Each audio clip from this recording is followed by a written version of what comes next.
This week on Chapo Trap House, our three intrepid heroes find themselves investigating some naughty and suspicious goings-on in a D.C. area pizzeria. Will they survive this next terrifying encounter with the occult? You'll find out this week on Chapo Trap House.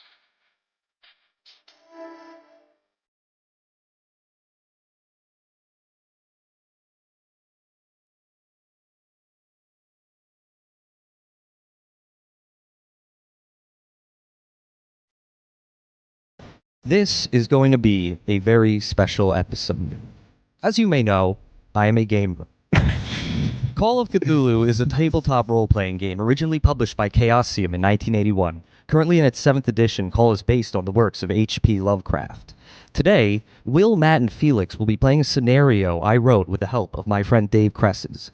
They will be playing as characters designed by themselves, investigators in the 1920s, and I will be running the game as the Keeper. In the tabletop genre, Call of Cthulhu is unique for its Lovecraftian themes of horror, investigation, and the loss of sanity as player characters encounter mind-rending aspects of the cosmic Lovecraft mythos. Another Lovecraftian theme is racism, as Lovecraft himself was an inveterate white supremacist obsessed with genetic purity and racial memories. You may notice all of these themes present in the following scenario, which is 100% not based on actual people or current events. Or previous episodes of the show. So, guys, just want to make something clear. You're going to be hearing a lot of goofy stuff going around in the game, a lot of creepy stuff. We're going to be using a lot of dice, and I want to make clear, this is exactly what the Torah is. We are doing Judaism. Is It's everyone the same ready thing. to enter the world of spirit cooking? Let's do it. It is January 16th, 1925, and the three of you host a bawdy niche radio show called Capone Speakeasy, whose broadcasts have attracted a devoted following thanks to your stalwart support of race science, repealing women's suffrage, and insisting that Fighting Bob La Follette would have won the 1924 presidential election. In your free time, you moonlight as racial investigators. You are in your mansion in Red Hook attending to your personal studies. You have just finished recording an interview with prominent eugenicist Margaret Sanger, who discussed some fascinating new medical treatments for sterilizing imbeciles. Guys, please introduce your characters and what you're doing in the study. In this scenario, I am playing the part of Dr. William Hackenbush. Dr. William Hackenbush is a phrenologist, educated at Massachusetts' famous Miskatonic University by way of Arkham. I am, like I said, I have a degree in phrenology and race science. My ideology beliefs, I worship Ra, and I am a Hotep, but I believe the ancient Egyptians were white, and that white people built the pyramids and traveled to space several thousand years ago before their adulterated bloodlines became degenerate. And just to remind you, Will, and also explain to the audience, in this game, everyone has a character sheet in front of them which has a list of skills, things like handgun ability or maybe chemistry, spot hidden, things like that. For Will's character, we create a special skill called phrenology, which allows him to examine the skulls of anyone that he meets and determine their personality characteristics. Yeah. With a roll of the dice, I can determine the race and personality traits of any people we encounter in the game. Some other backstory for me. I have my special skills and also phobias and manias include incest and opium addiction. I have a sister who's hot, a wife who exists in a completely sexless marriage.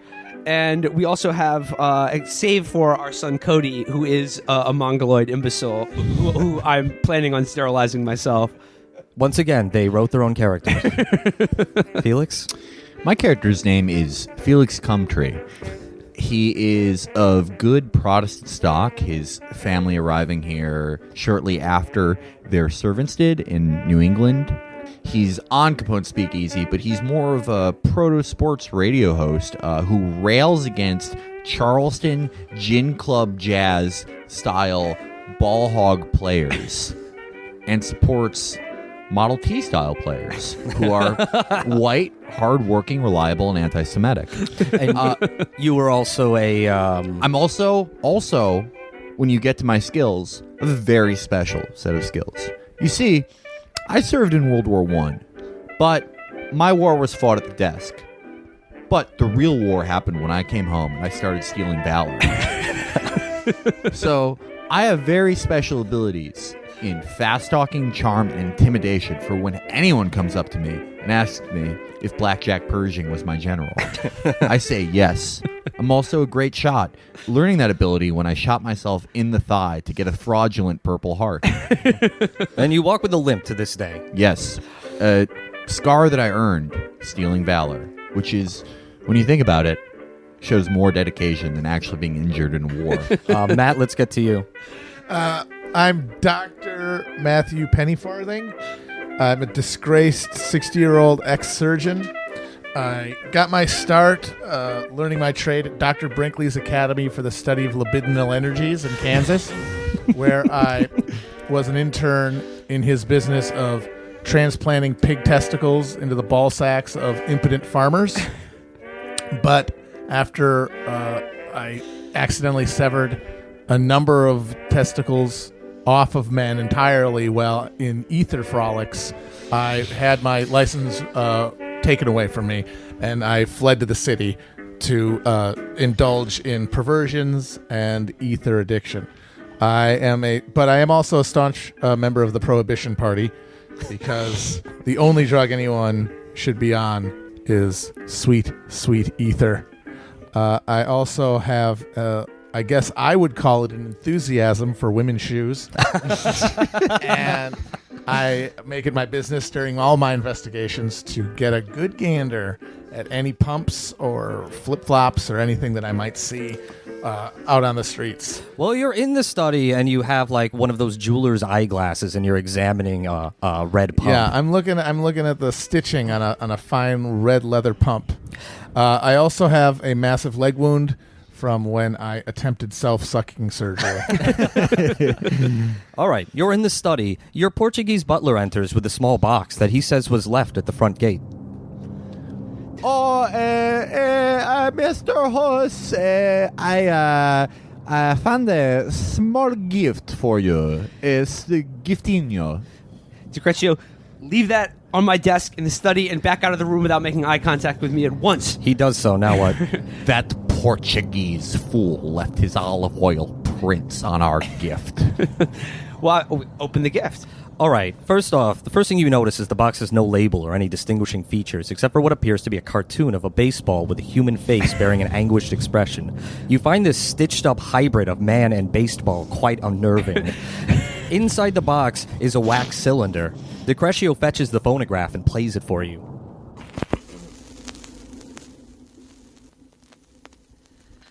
Oh, hi, Capone boys. It's me, the baseball rube.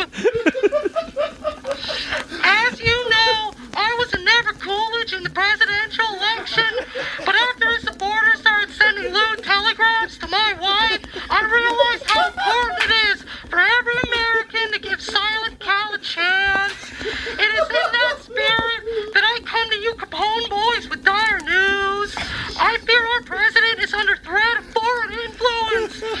But right down Pennsylvania Avenue, near a few blocks from the White House, some Italians have established a foul eatery. In their wretched cheese breads, they bake anarchism, sedition, and fealty to their godless Pope King.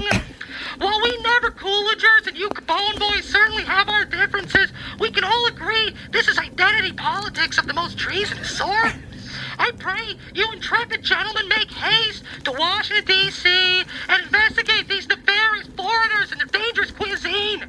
Now, if you'll pardon me, I have to make a beeline to Old Yankee Stadium to watch the great Caucasian himself, Babe Ruth, get blackout drunk, urinate on himself, urinate on his wife, then hit 50 home runs in a row, as is the custom in these times. Zippity zip zip skidoo, baseball room away.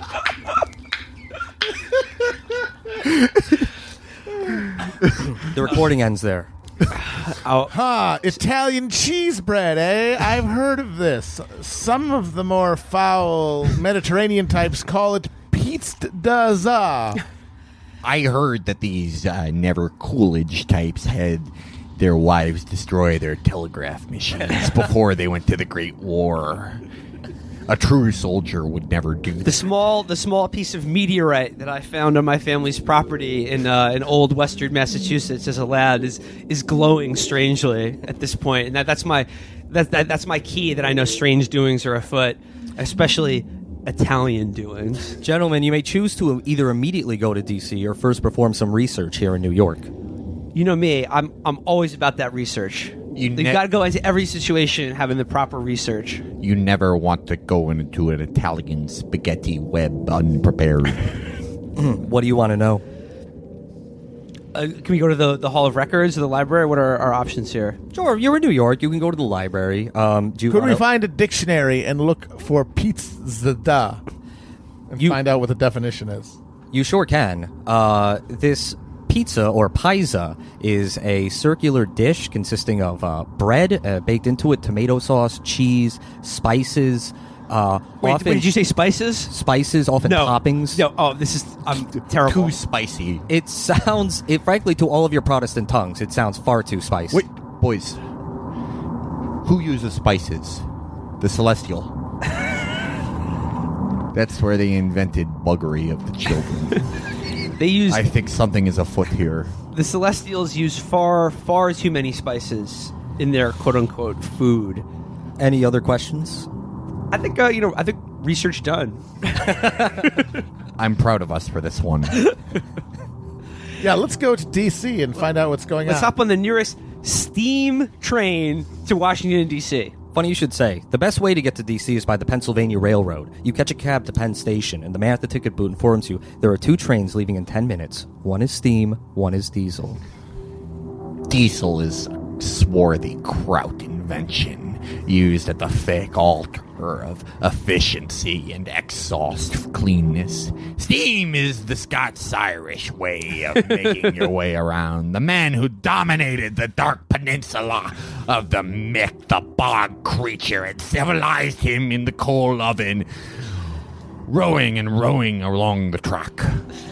Gotta be steam all day, every day. Steam, baby. All right, it's unanimous. You know what happens? Steam train.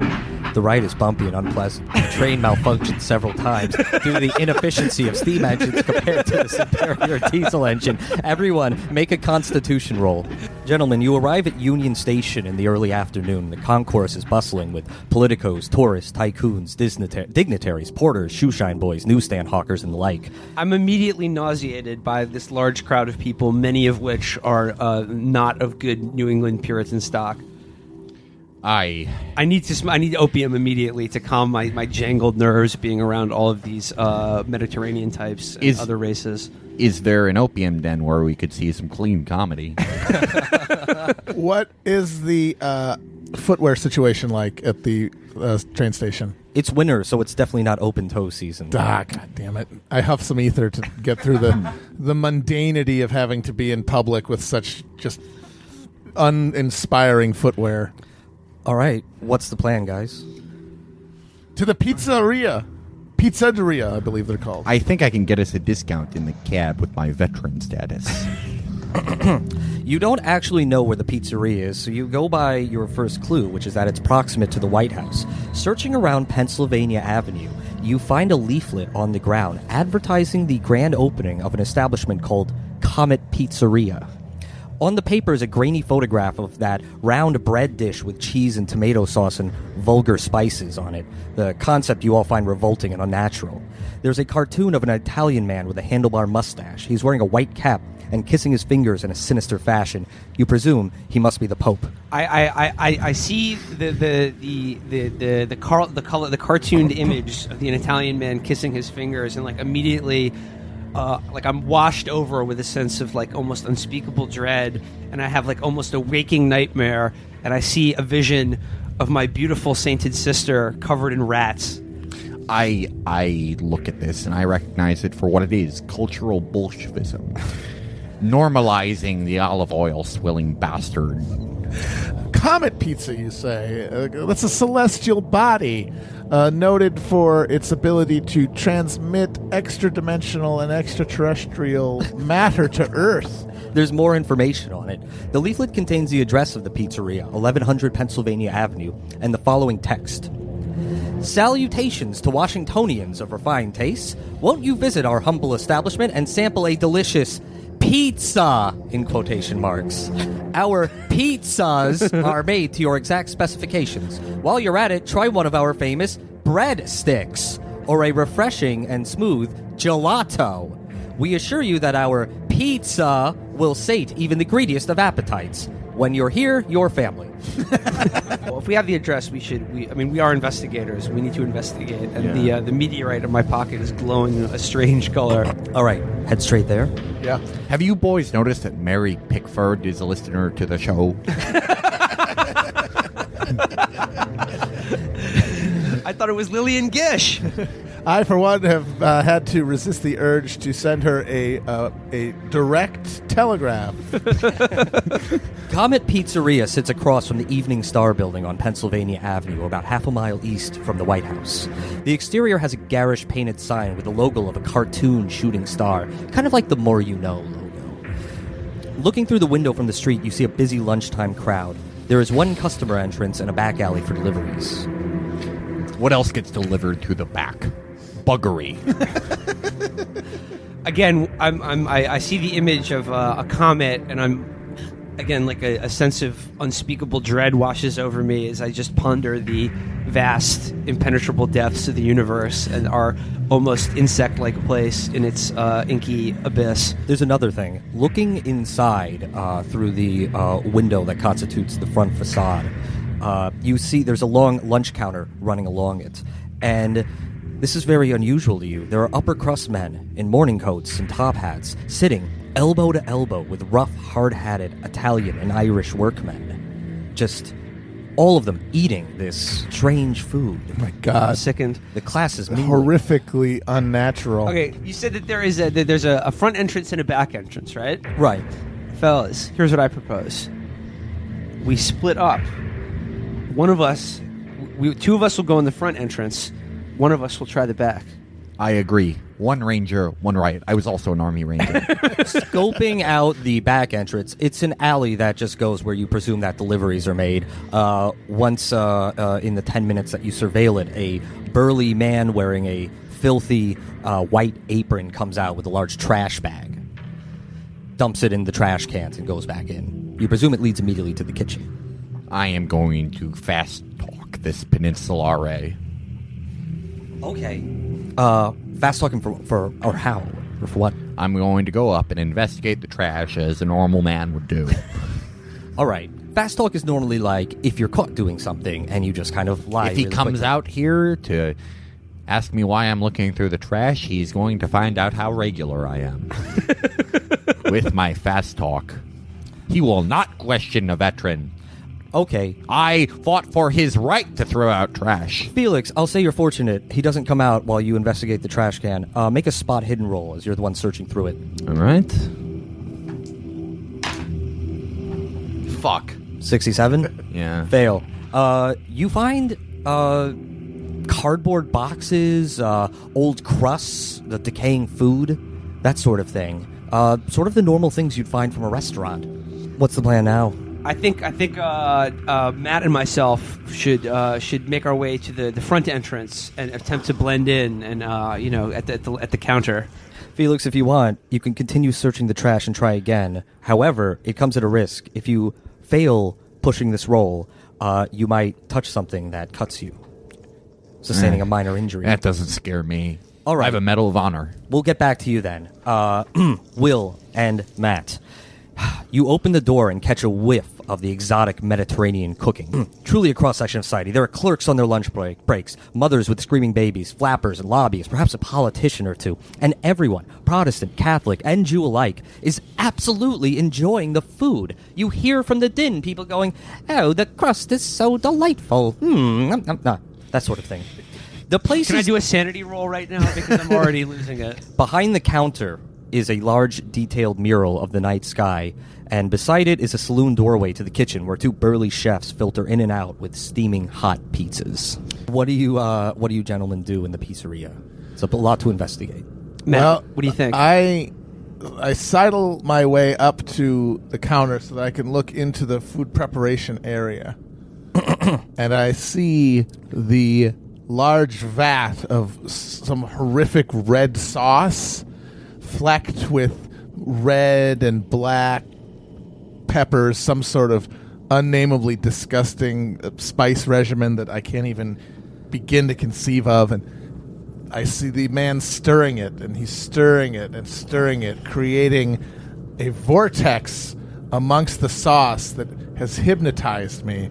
I feel as though I might in fact be looking into some sort of sinister portal to another world in that pot of red sauce. And I wet myself.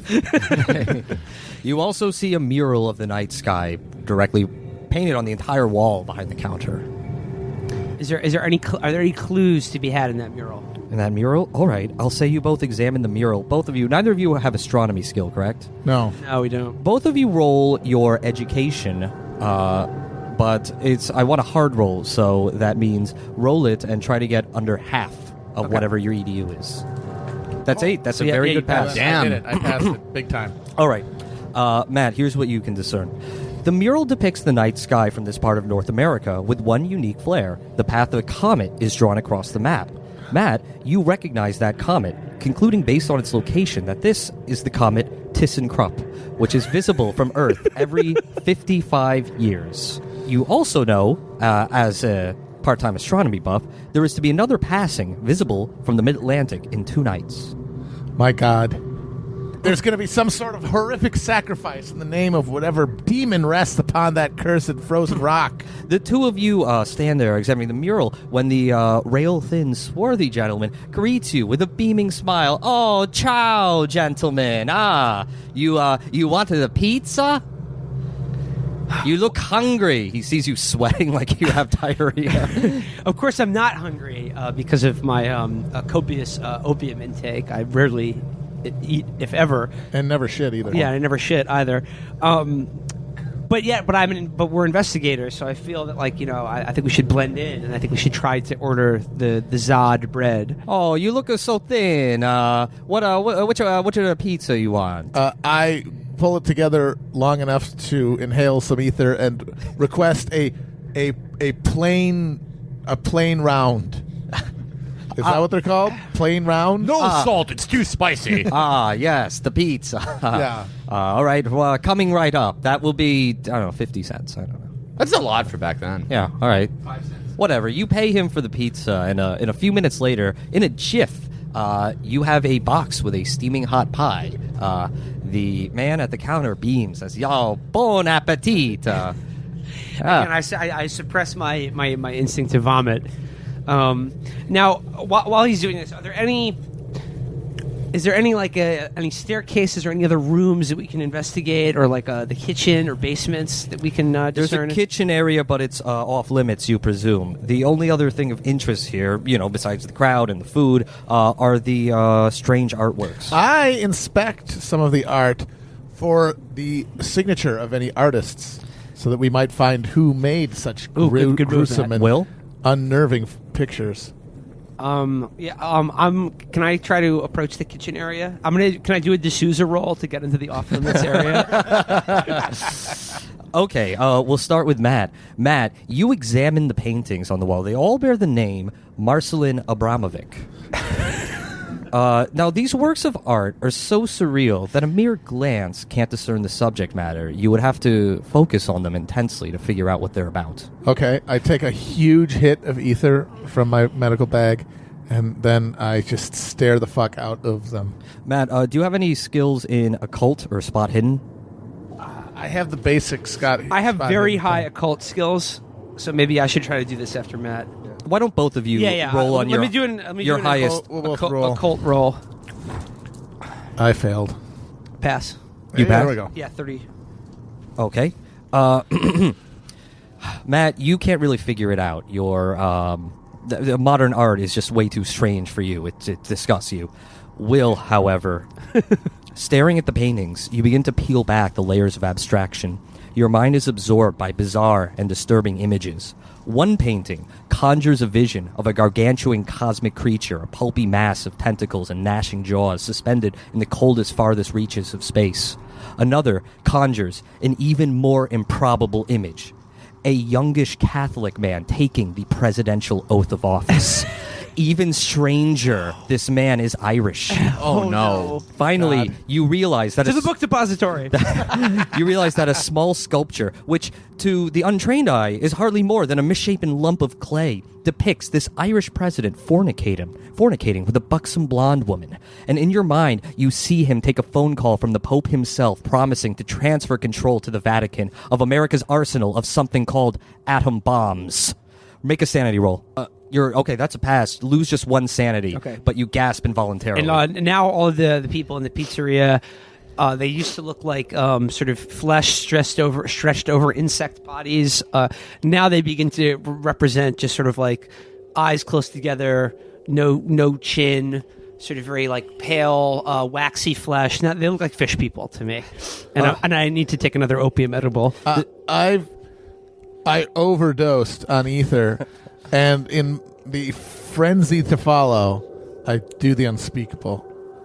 I try the pizza. Will, are you going to try the pizza also? I suppose I have to.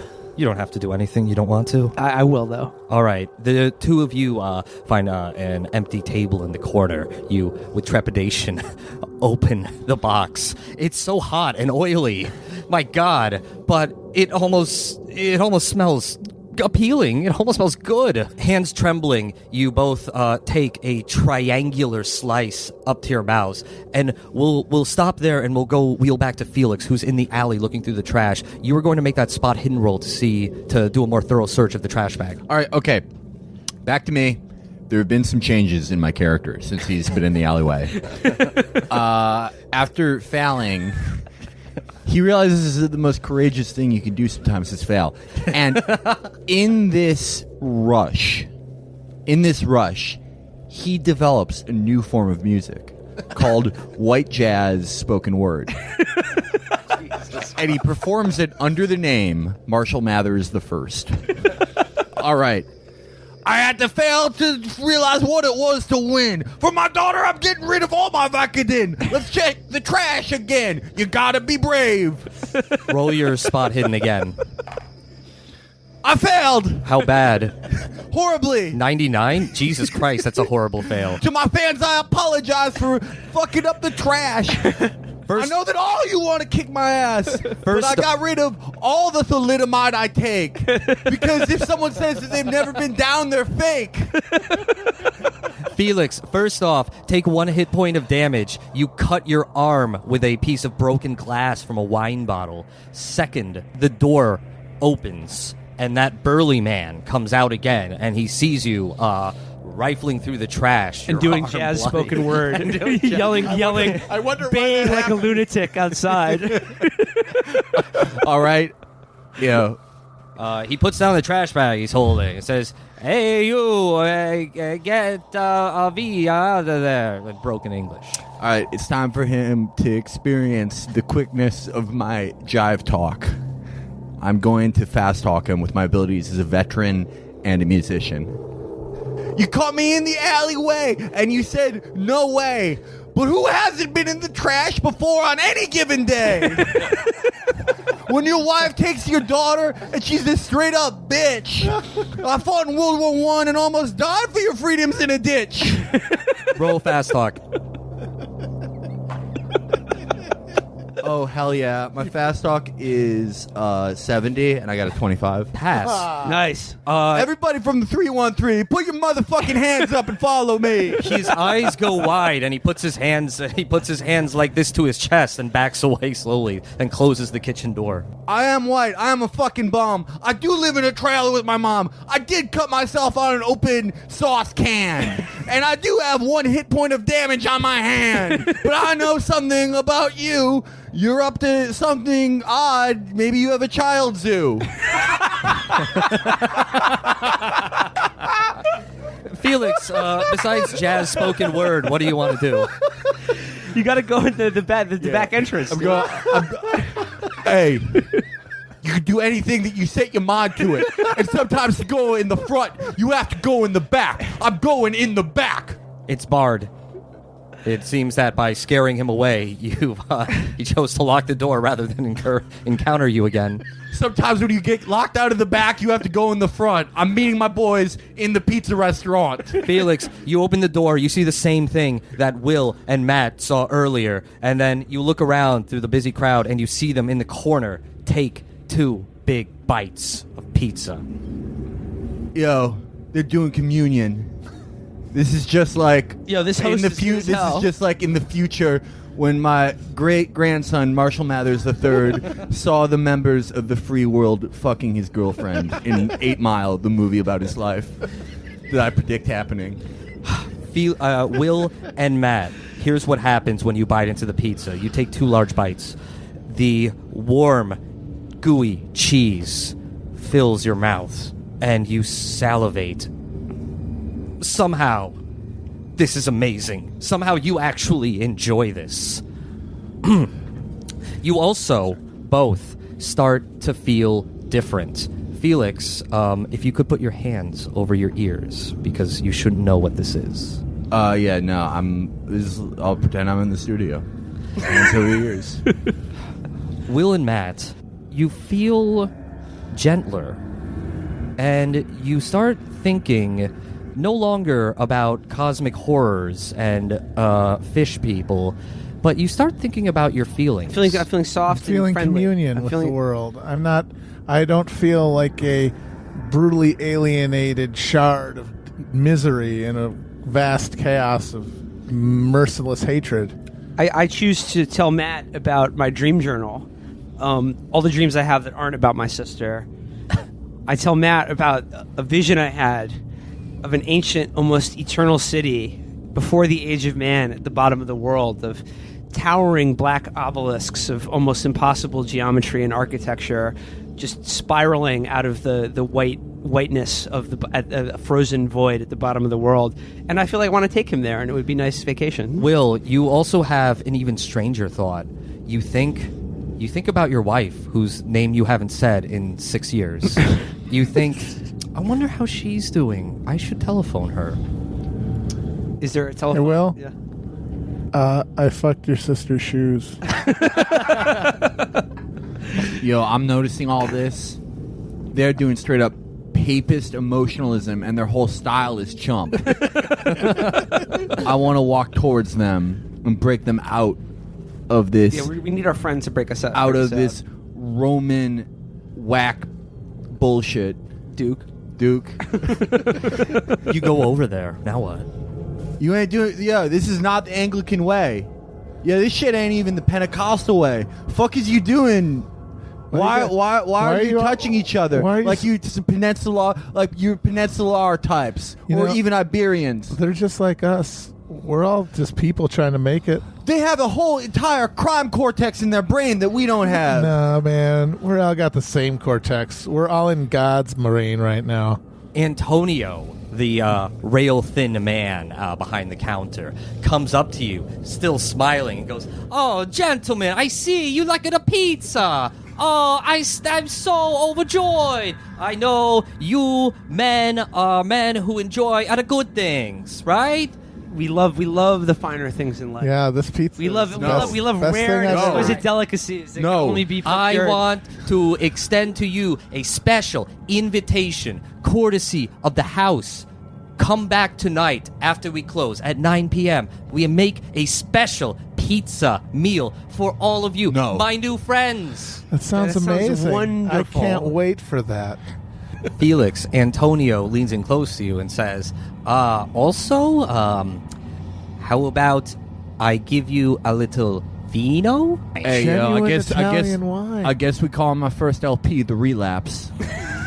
He says, wonderful. I see you at 9 p.m. Don't forget. Oh, we'll be there, friend. Pop a bottle, 3 a.m. in the morning, shady aftermath. Now, what do the three of you want to do? Can we go back to our hotel at the Watergate? Sure. Well, we have some time to kill. Yeah. You do have some time to kill. It's Are about. there any records about this establishment that we can investigate while we're in DC? Yeah, or the artist. Oh yeah. Yeah. Call. All right. First off, research topics. You head to the Hall of Records. and you look up property deeds for 1100 Pennsylvania Avenue. You find out it was recently purchased by a Mr. David Brooke, which you know is an Anglo-Saxon name, not an Italian name. Why would this man own a pizzeria? Furthermore, Chill, I use my phrenology skills, and I know immediately, that name's Hebrew as fuck, yo. that's a given. Furthermore, prior to that, this 1100 was occupied by the Haiti Foundation, a group that raises money for America's brutal occupation of Haiti. I seen the one from the Haiti Museum on newsreels. Before that, the property was owned by a small-time developer by the name of Frederick Drumpf. Brooke is an Italian name. Very curious. Now what do you want to research? Well, who's Marina? Yeah, let's Abramovich? Yeah. Sounds very Slavic, but I'm cool with that now. You look her up, and she's actually rather well known. No library use role required for this one. She's a modernist artist whose fame exploded after the end of the Great War. She was a minor singer at the Cabaret Voltaire in Switzerland, and her art passed no notice until her output became radically different in 1917. She started drawing strange artworks like the ones that you saw in the pizzeria. She also started engaging in strange public performances where she would chant totally nonsensical phrases like Nayar Gashan, Nayar Gashana, and women should be allowed to own property. Her paintings became abstract and dark and distinct to the point where observers were almost hypnotized by them. She is currently in vogue among high society types. In fact, DC is abuzz with the fact that Abramovich will be headlining an art exhibition to be held on January 18th at the Federal Reserve Building. Oh my god.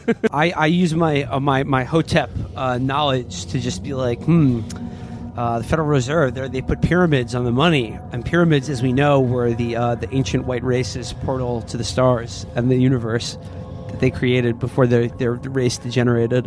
What if I wrote a song that was like, airplanes in the night sky are like shooting stars, and it's about if I never risked it all to rap.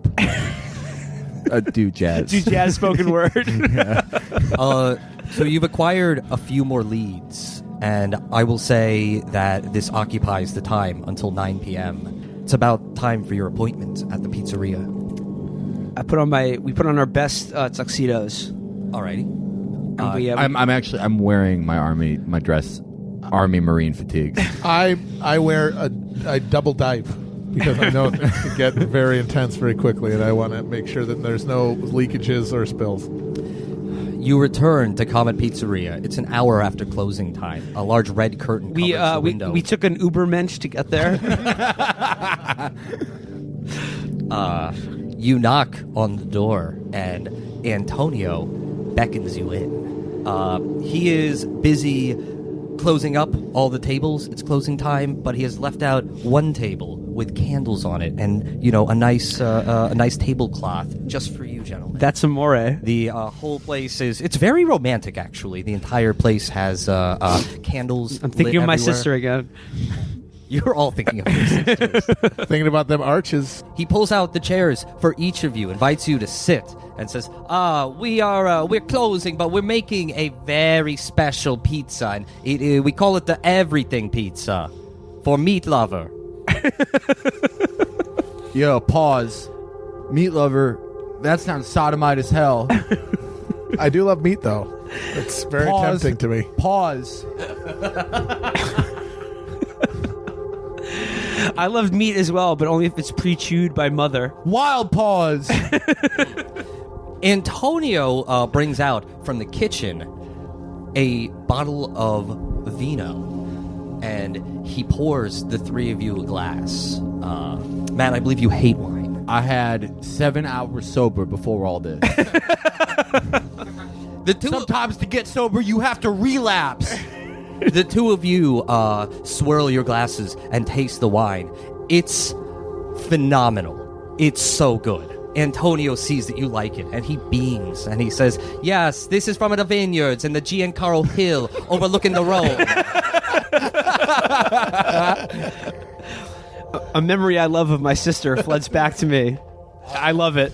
I remember being on those exact hills when I won the Medal of Honor when I assassinated the Emperor of Rome.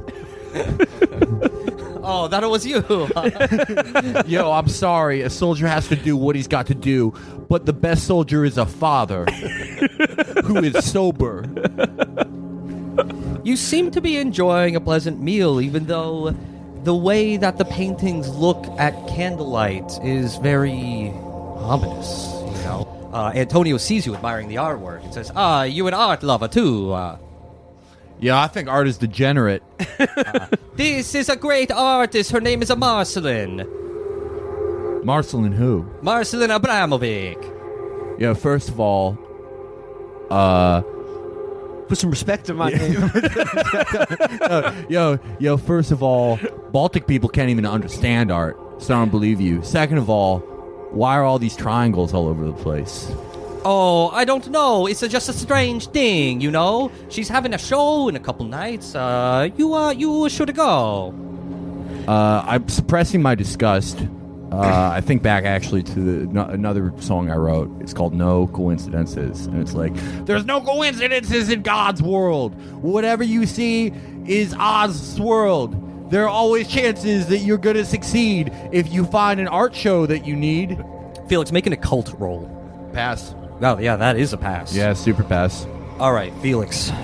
You notice the symbol, and you realize you've encountered it before from your history, from your doings and your exploits in World War I, stealing valor all over Europe. Yeah. You've encountered it before. I'm the only man to have a Medal of Honor and an Iron Cross. Felix, check this out.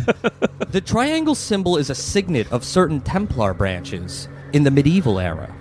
As you know, the Templars were a widespread Catholic military order during the Crusades. They accumulated great wealth all across Europe and pioneered a rudimentary banking system where crusading noblemen could deposit their assets at a branch at home and receive a letter of credit redeemable at the Templars' treasury in the Holy Land.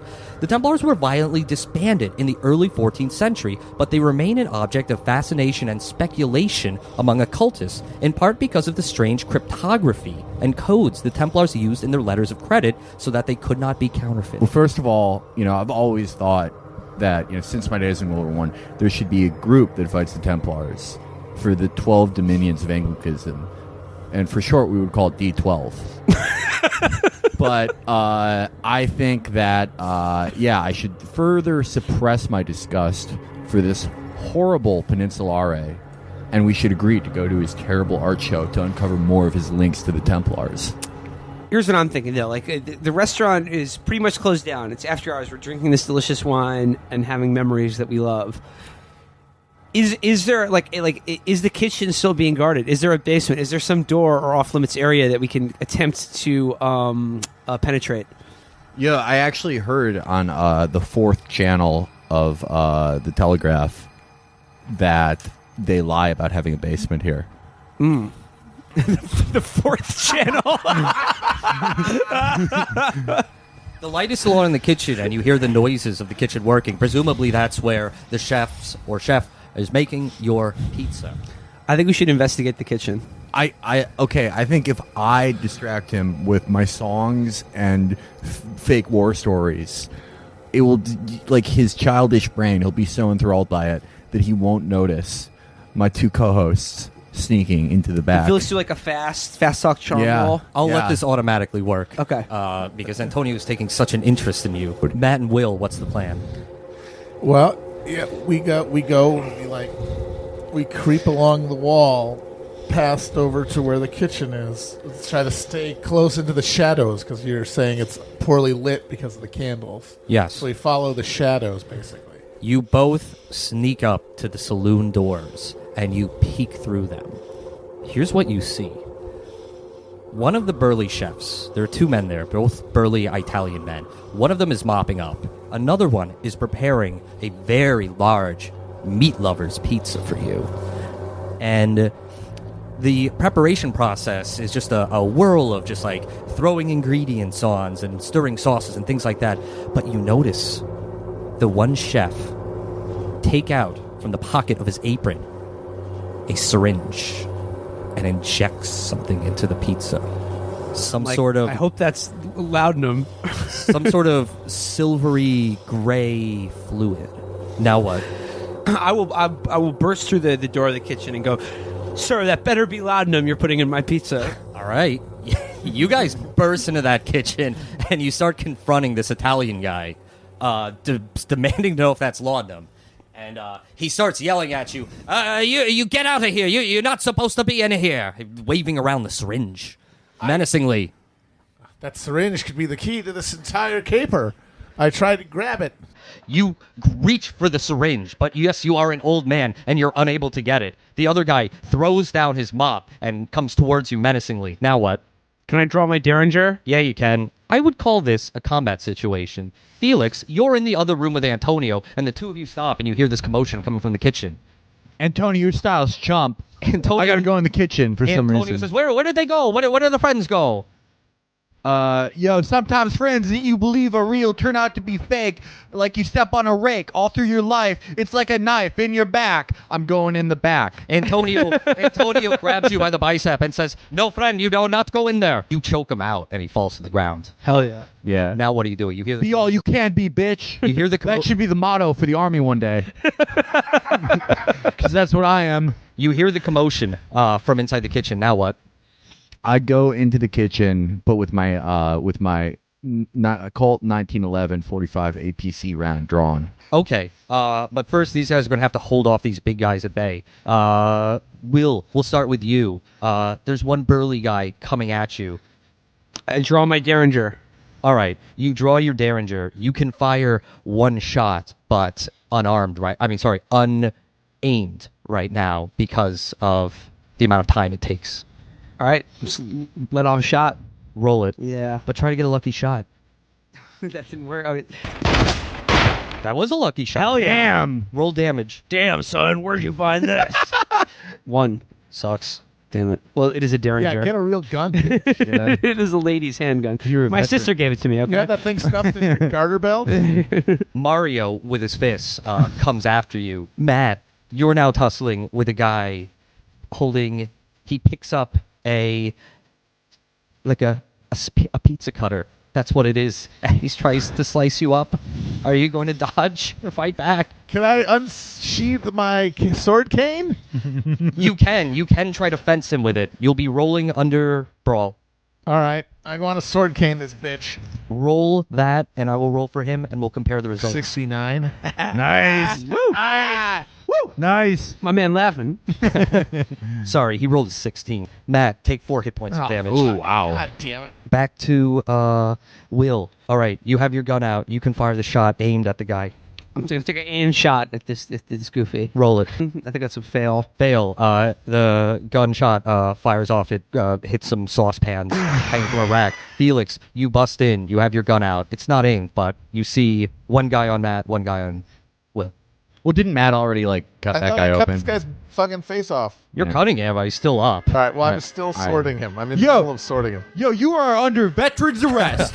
You have the right to remain respectful of a veteran and a patriot and a white jazz musician and a man who recovered from laudanum addiction.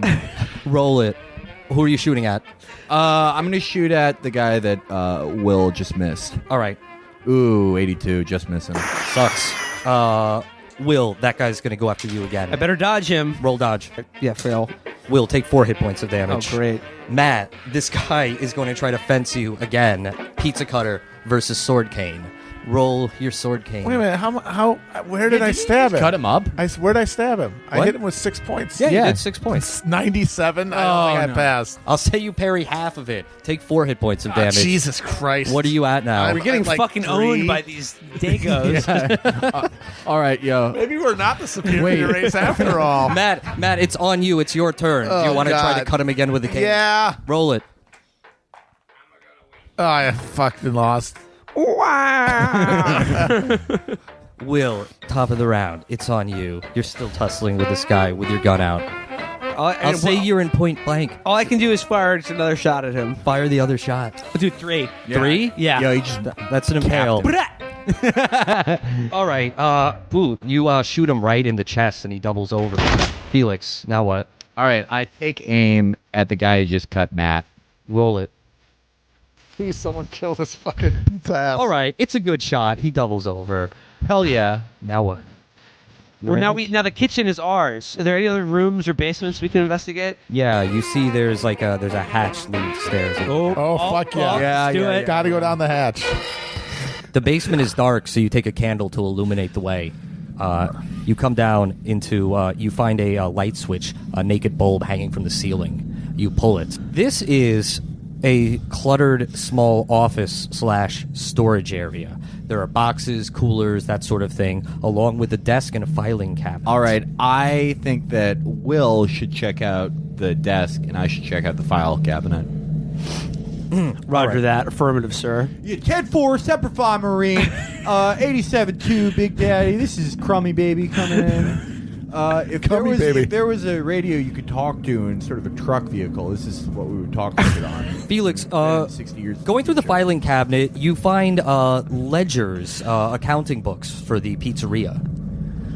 Yeah, dude, is there anything suspicious on there? Like it's, cheese. Do you have any accounting skill? Matt, do you have any account? Fuck! All right, roll None your of us just have- roll your spot hidden rifling through the books. I badly fail. Shit. Can I use I light the cabinet on fire by accident. Can I use library roll skills, library usage, or occults on any of I'll this let stuff? you roll library usage. I have a high library skill. Roll it. God damn it. None of you understand how numbers work or that sort of thing. You have people. Yeah, that's just for chews, yo. I never understood what happens when you multiply a number by another one, but I know what happens when you rhyme as fast as shooting a gun. The same fear that I felt in the hills of France is the same feeling I get when I'm on stage, sagging my pants.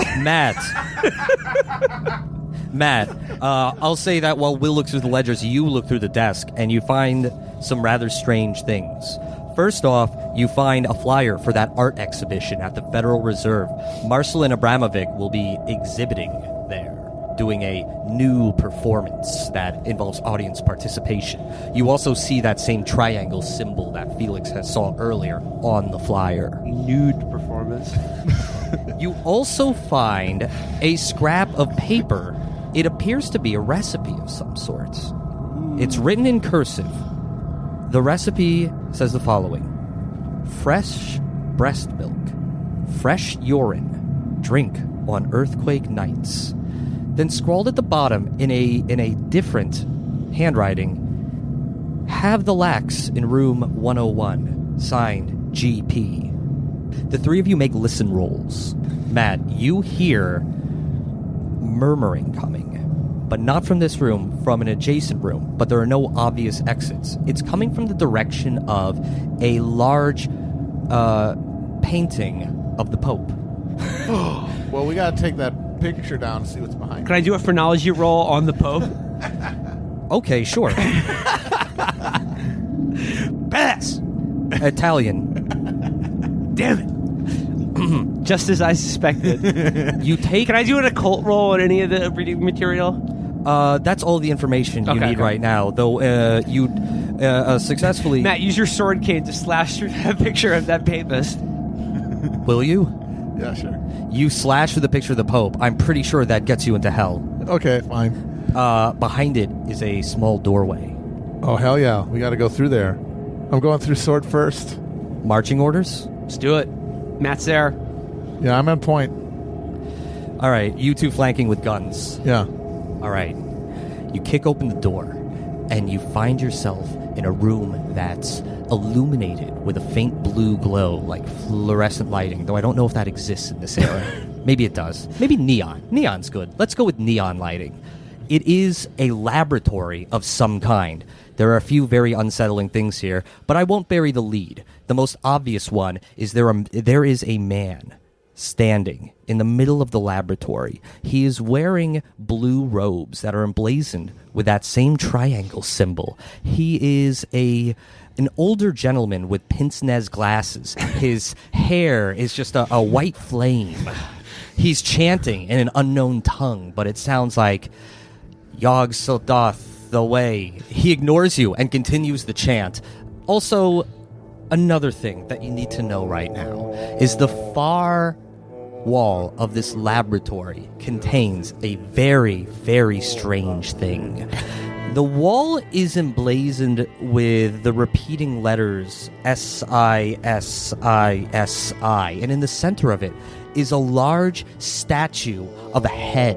It is the head of a bald man. Well, I know from my historical and current events knowledge, that is the dastardly Italian fascist dictator Benito Mussolini. So we're clearly dealing with agents of a foreign power. Can I use my occult knowledge on anything in this room? I think your immediate issue is dealing with the man in the robe chanting at the statue. I'm now chanting with him. The two of you, now what? All right. Now that the man who's chanting in the middle of the room has already waived his right to live by denying me permission to detain him, I want to aim my gun at his kneecap and shoot it. Roll your gun. I'll say you've had enough time to aim your shots, so take 2. 4. 4? You blow his leg off, and he collapses to the ground and continues his chant. The room starts to shake, starts to vibrate. Now what? Yeah, this is just like when you're in the club in the midst of a jazz battle and the audience is really feeling it. Matt. This is my element. Matt, it's on you now. Okay, well, clearly this chanting is not good, so I gotta stop it. So I guess I try to fucking lance this bitch's throat with my sword. He's disabled from the gunshot, so you're able to do it. However, your compatriot Will is chanting now, too, out of his fascination. I can stop chanting. If it's a problem for you guys, I mean, I'll stop. No, you turn the chanting up. Turn the chanting in my headphones up. Will, you get into a frenzy. You're really into this chant. And then the statue's pupilless eyes start to light up. And the three of you make power rolls. Pass. Woo. Pass. Great passes. You feel an intrusion in your head. At first it feels like a headache, but then it feels like a voice, like whispers telling you something, but you successfly resist. Is the room dark? The room is lit by neon lighting. Could we just say it was a whisper in the dark? Fine. But you look at the statue and its mouth seems to be moving. Yo, what's that mouth do? Now what? Well, what's it saying? You don't know. You're resisting that mental intrusion. Can I do an occult? Can I use my occult skills again? You could accept. The voice. I want to accept the voice. I want to let it penetrate my mind. You guys? No, thank you. Hell no. All right, just Will. Will, you hear it talking to you. It's talking about, at first it doesn't make sense. It's just like referring to these names like Yog-Sothoth and Azathoth that maybe even counted once or twice, but it just doesn't mean anything to you. You also hear a lot of discussions of trains and that sort of thing, train efficiencies, which doesn't make a lot of sense to you, actually. But then you hear clearly a direction that says, "The way will be open, you will not succeed." And that line repeats over and over again until it becomes a booming voice. You can't take it anymore. The two of you Nobody see tells me what his to do, bitch. ears bleeding from this. Will lose 1d8 sanity. That's That's a pass? That's a pass. Okay. Cool. All right. This is fun.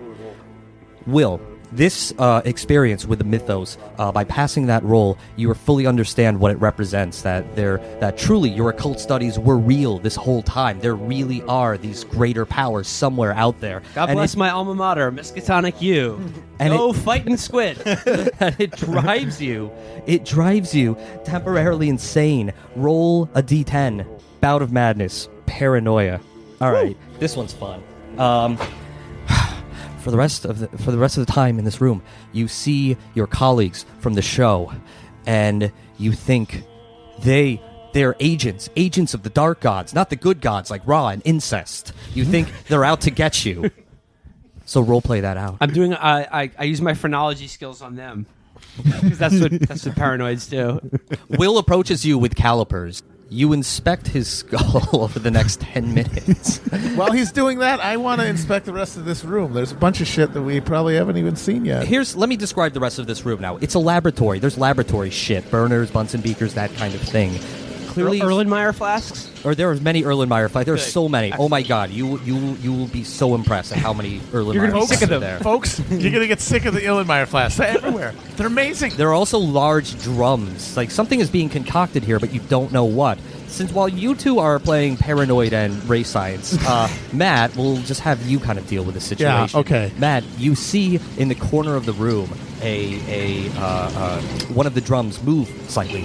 Oh dear. I go over there and I open it or peer into it if it's already open. It's not inside it; it's behind it. You see, with your sword cane out, I presume, there is a small man quivering there, hiding. Who the fuck are you? Please don't hurt me! Don't hurt me! Shut up. Who are you? I'm just a chemist. I just work here. They made me do it. Do what? Do what? To do chemistry for them. Yay. Make what? Did you data? No. I just, Mr. Brooke. He made me do it. He wanted me to make flavor sauce for the pizzas, and I. What kind of flavor sauce? This is clearly not regular food by any measure.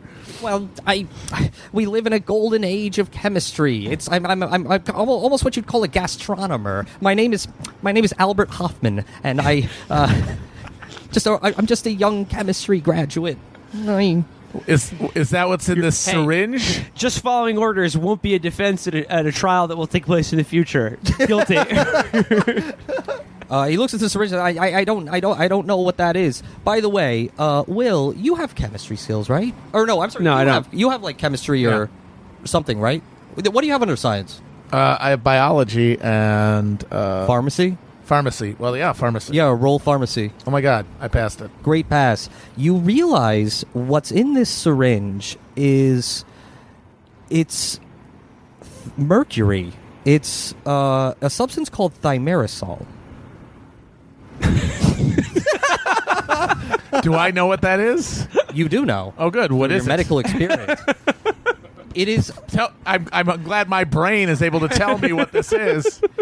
thimerosal is it is a substance that's put into vaccines, which you are all well aware are used We in are order now. to control the populace. Hoffman isn't telling the truth. What he's making here is a different substance, a light bluish substance, which you know to be fluoride. My God. All right. Well, this is clear. Mussolini and the Elder Gods are trying to control the minds of our leadership elite in Washington, D.C. This is bad news, folks. Yo, we got to get that motherfucker on the radio. Keith Olbermeyer to have an epic rant against the old gods. Hoffman's still just quivering, going, I don't know, I didn't know. Mr. Brooke made me do it. I just wanted to intern at the DNC. I believe strongly in the silver standard. Well, if I could get my my co-hosts to stop fingering each other's brain pans, I'm taking you into the jail, buddy. Okay, you should just let me go, though. Trembling, Hoffman takes his cue to scurry out of the door. I think we've done our good deed for the day. We're going to hear a lot more from that young man when he invents LSD. Here's a good point to break right now. Yeah, let's just take a break. I need to take Mickey out. The Chapo boys are in a tight spot. There's a race against time to stop these nefarious Italians from destroying the American way of life. Find out if our boys can do it next week on Chapo Trap House.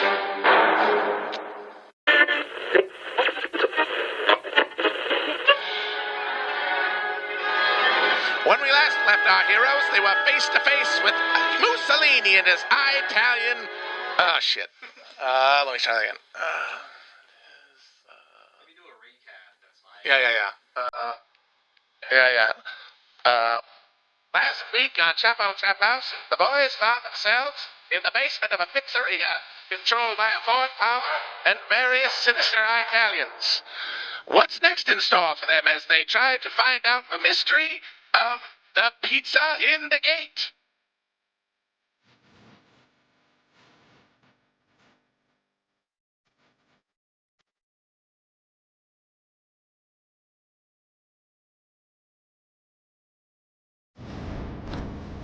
You return to your hotel room at the Watergate. It is still is the evening of January 16th, just past midnight.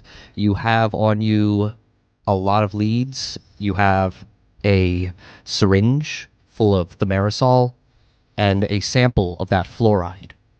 I'm gonna slam the thimerosal right into the main vein. Are you sure about that? No, I probably shouldn't do that because it was something that they were trying to poison. Yeah. Probably shouldn't do it to myself, even though it's hard for me to resist. Is there any research we can do? Probably in the morning since Okay. it's late. Your best bet is to get a good night's sleep. Matt, perhaps you'd want to use your medical knowledge to attend to those of you who are injured. Yeah, let's give everybody a first aid. Not first aid. You can Or roll medicine. Roll medicine on yourself and roll it on Will. I've got a 71. That's pretty good. I'm uninjured except for I the passed scars for of myself. war. All right, roll it for Will. Fail for Will. All right. I'll just take some opium. I'll you be botched fine. the surgery on Will, but you succeed on yourself. Gain I'm quite sickly as just a base level. Matt of gain health. 1d3 hit points back. It's morning, January 17th. One day until the art show at the Federal Reserve. Matt, that's mine. The art show at the Federalist Reserve. You have a lot of leads and a lot going on, but you're also very curious about these substances and what their effects are. Yo, the Federalist Reserve is where they make them dimes.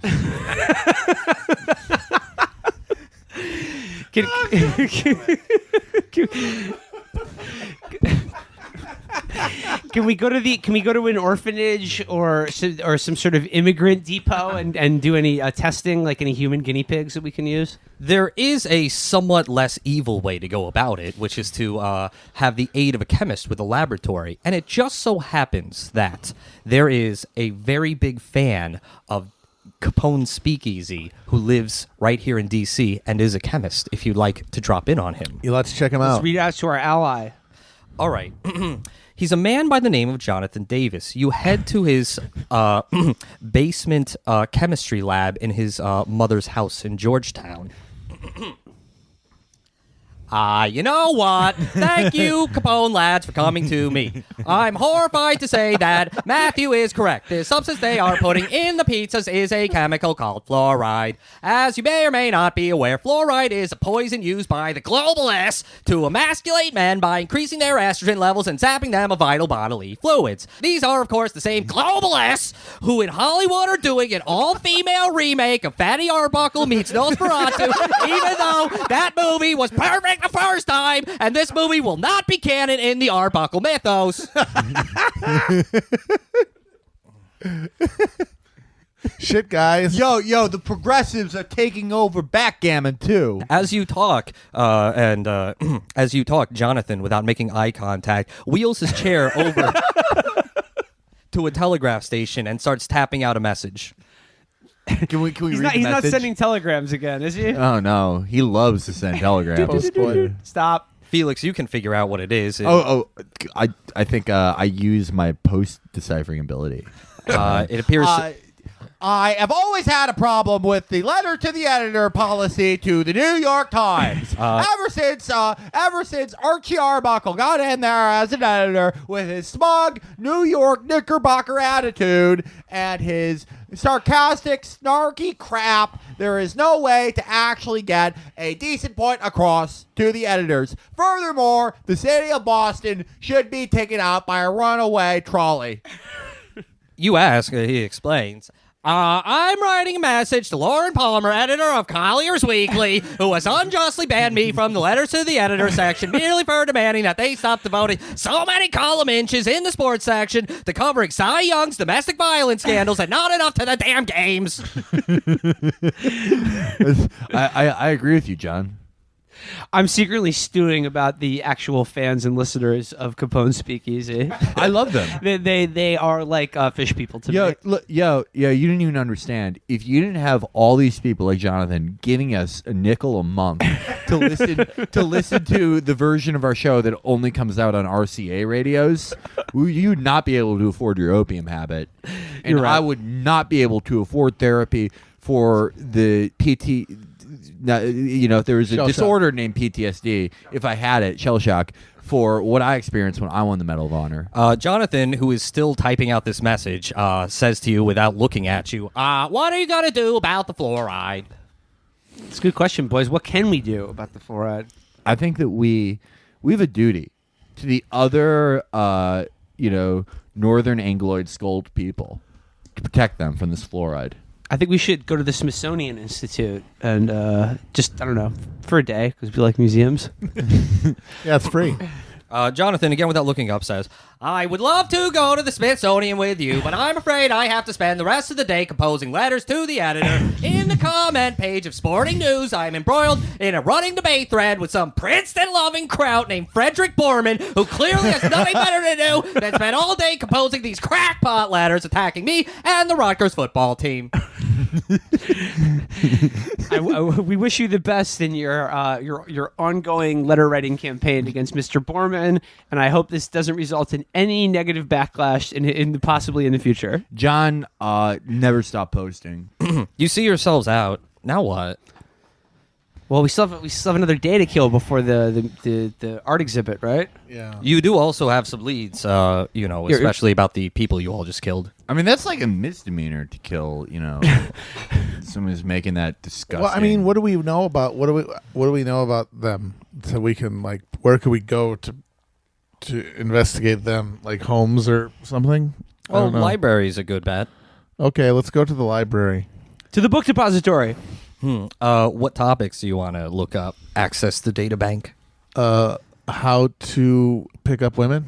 It's a good one. Oh yeah, there's a technique that for when you really get good at finding a wife and a mistress, it's called red fish oil. You red fish oiled.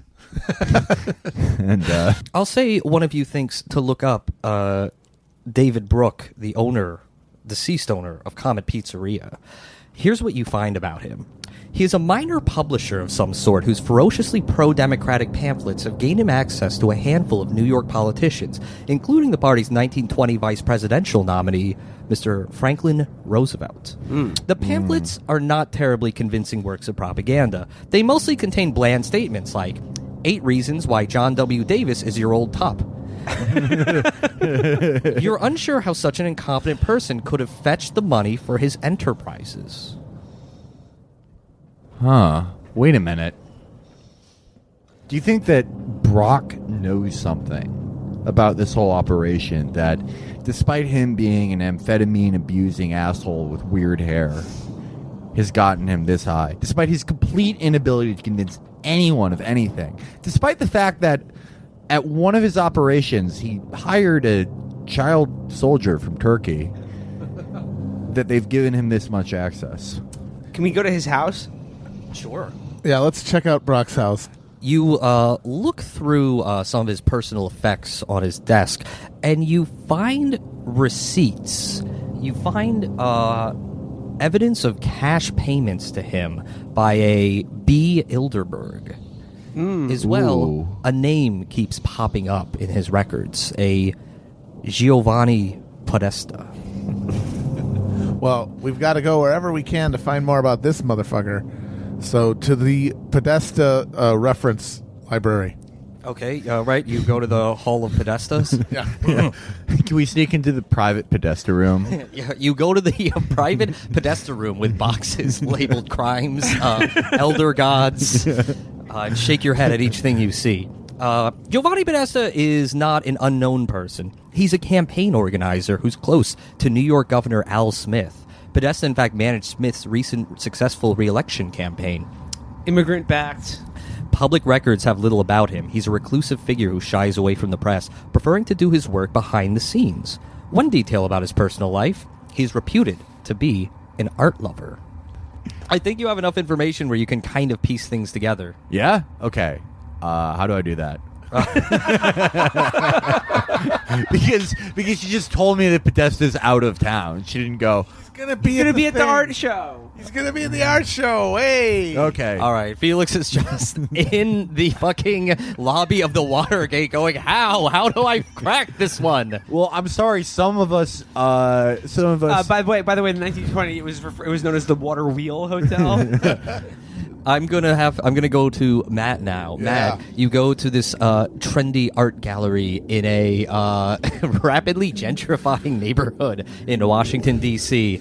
The Black migration is Georgetown, taking spelled with an E at the end. the Black migration is taking place. So this place was immediately changed from an ethnic Irish neighborhood into a black neighborhood, and now is rapidly changing into a hip flapper neighborhood. Matt, I would watch out on the trolley station. I hear conditions there are dangerous and unacceptable. I'm just hyped that maybe some of these women, because they're of more bohemian attitudes, might have, an open toe, maybe just something to show a little bit of arch. Definitely a barefoot type neighborhood. Yeah, something like that. Matt, you go down an alley and you're at a door, and you this is the address of the art gallery that you managed to find out about. You knock on the door, and then you know how it is in movies, like the eye slot opens up, and he goes, "Yeah." I'm here to see the art, sir. Yeah, Here to gaze upon the art. Yeah, what's the password? Paintings.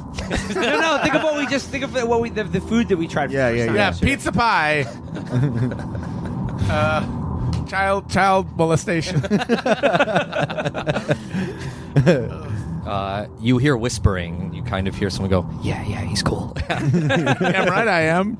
Yeah, they open the door, and you hobble on in.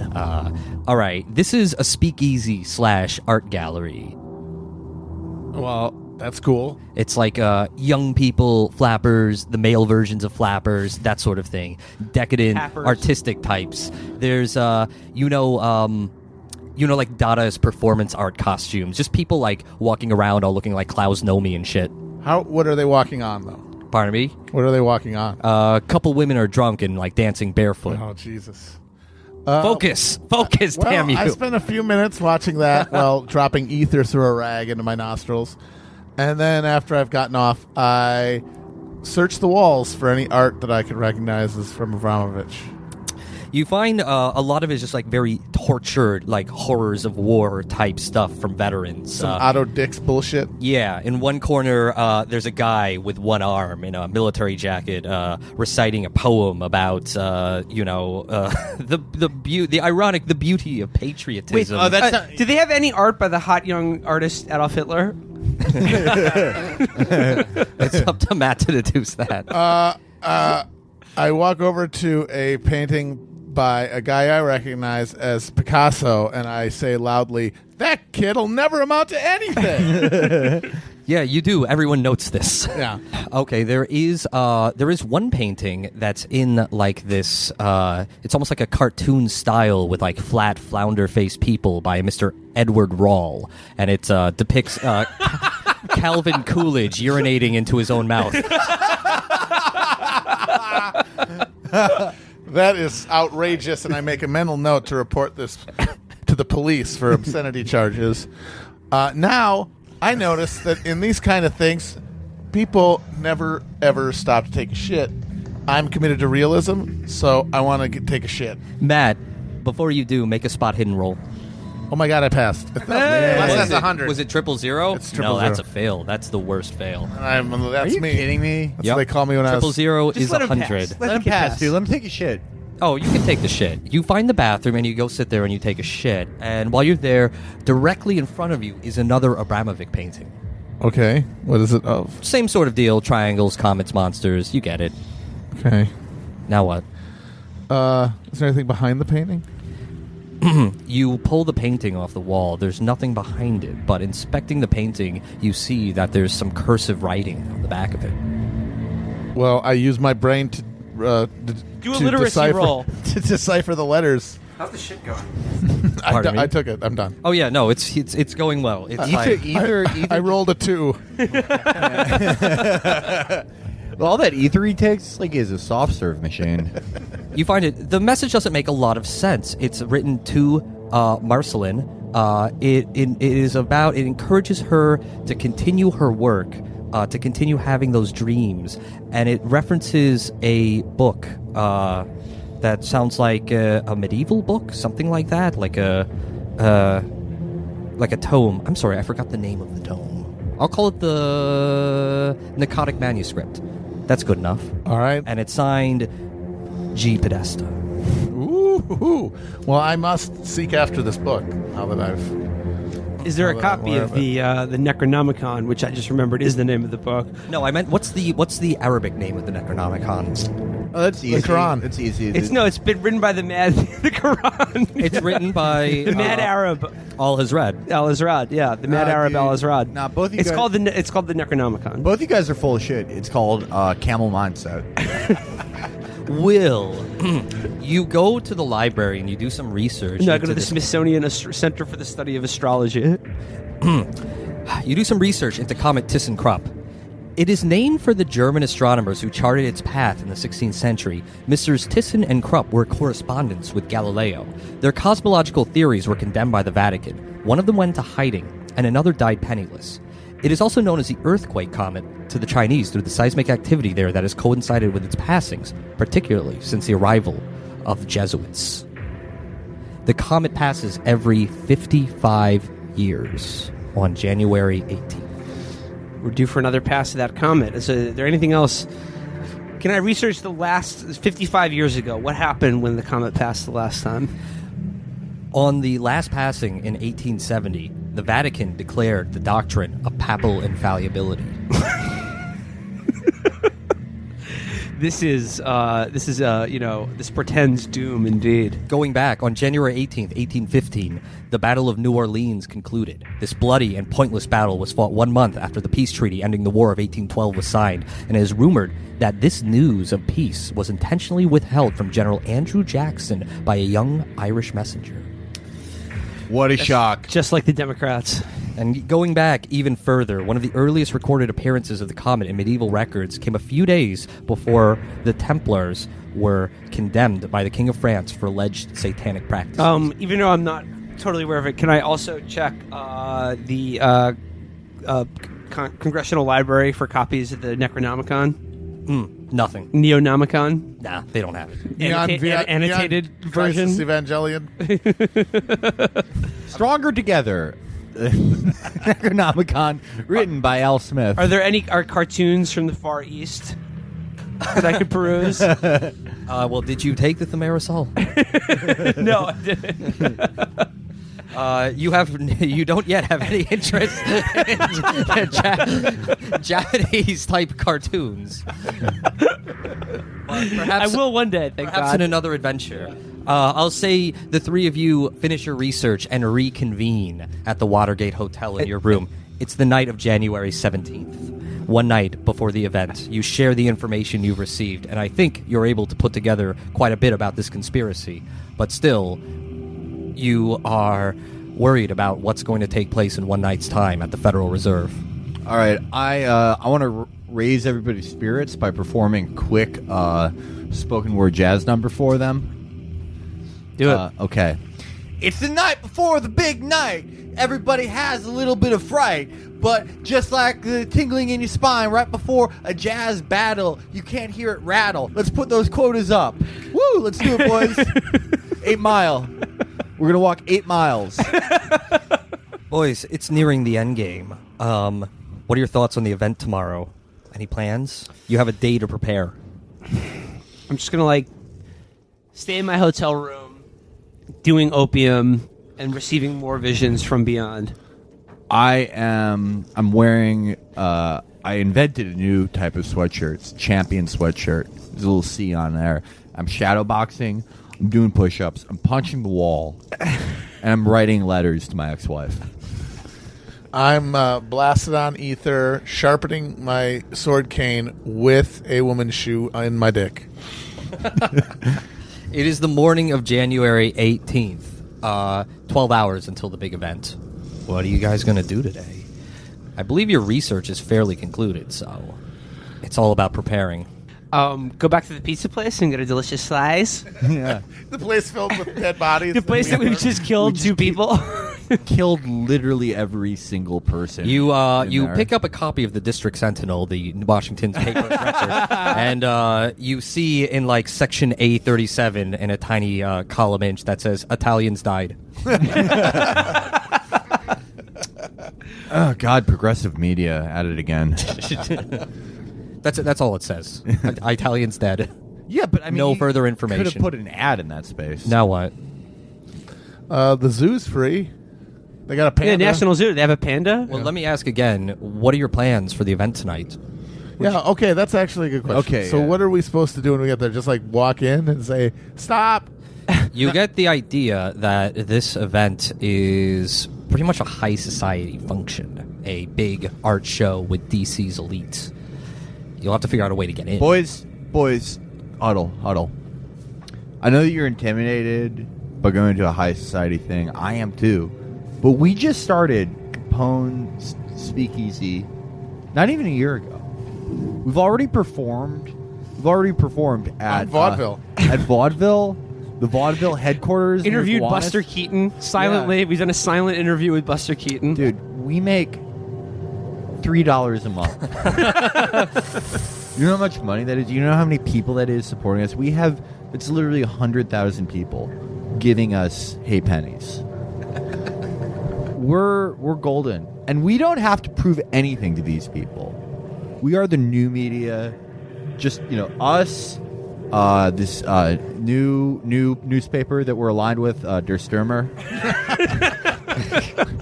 And this exciting new youth socialist movement, the National Socialist Party in Germany. And it's Let's not forget our friends who host another radio show called Ejaculate Village. Yeah. The famous Anglo comedian Nicholas Mole and his awful friends who, let's be honest, one is from the Thracian quarters of the world and the other, Hebrew. Still a good show. Still a great show. All right, well, if we got to get in, We need to we need to get an tickets. invitation. Yeah, or we need an tickets. invitation. If it's Yeah. available for purchase, we should buy them. But if not, we have to find somebody who's going and waylay them. That's good. That's good. Yo, that's we a good should call. we should do a Oh, listen, okay. Here's what we're gonna do. We're gonna dress in our finest tux and tails, which we've of course brought with us from all the way from Red Hook. Here's what we're gonna do. We're gonna wait outside the Federal Reserve. We're gonna waylay a person coming in, inject them with the fluoride and the thimerosal, knock them out, and take their invite. That's the thimerosal is not going to knock him out. I have a better idea. What are we gonna do? I'm going to steal more valor than I've ever stolen in my life. I'm going to wear my Marine pants, my Army jacket, Medal of Honor around my neck, Iron Cross on my chest, the National Order of the Imperial Order of the Ottoman Empire on my other. Don't forget my right your chest. don't forget your Air Force hat, My Air Force, which has hat. yet to be invented. And the special underwear with ass flaps that they give you if you're in the Coast Guard. I'm gonna wear all of that. I wish we knew what we could do, but our keep master is having diarrhea. Yeah. You guys are working an hour. Oh, here he is. Oh my God, that was fast. Hey, can you pass me a... Wow, I've felt this in war before. Like when my commanding officer also had diarrhea, brought everything to a screeching halt with trench diarrhea. What's the plan? All right, so Felix is going to steal valor and Yeah, I'm pretend to be a veteran, Every piece of valor and uniform that I have. and then we're going to waylay people on their way to the event and get their tickets with the old clonk to the back of the head from cartoons. Okay. All right. We're also going to inject them with thimerosal. Why For the hell did- of I it. don't know why you guys are doing it, but I agree. Why the stealing valor if you're just going to mug people? Well, I'm not. I'm going people. into He's the. just gonna I'm going fucking in brazen there. it because he wants to prove his abilities. Okay. All right. You guys get ready. You with your sword cane. You put on tuxes and tails. Felix, you put on every medal, every piece. You look like you're wearing a Frankenstein uniform stitched together from uniforms from all of the service branches. You're like a super veteran. You're like 50 veterans. Yo, I have an award that they only gave Ottoman Janissaries. we will. All types of shit. Felix, you go up to the Federal Reserve building and you get in line with the high society people where they're checking names. Meanwhile, Will and Matt, you hang around on the sidewalk leading up to the Federal Reserve building. We see... Okay, I'm just going to imagine now. We see a woman and her husband approaching. They're wearing large keys around their neck. Oh my god. Their names are Jack and Margaret, shall we say. But they work at the Federalist Reserve, and for some reason they're wearing giant keys around their necks. And they're rolling off something. Brain tonic. Gin. Yeah, they're rolling off brain tonic and bathtub gin. Is that what you prefer? We go over here. Here's where the party with the keys are. Come down this alley. And they're like, oh yeah, like, and the guy's eyes bug out of his head, and he goes, "Awooga!" All right, I love it. So do it.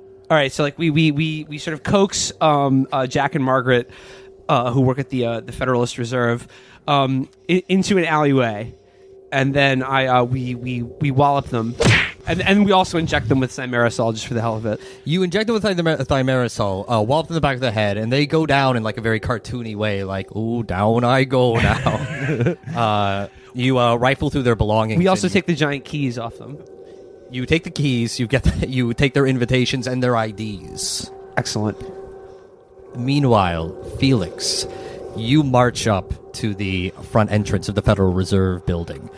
The man there says, name, please? Yes, sir. I am Lieutenant General Cumtree, USMC, U.S. Army, Coast Guard, Janissaries, and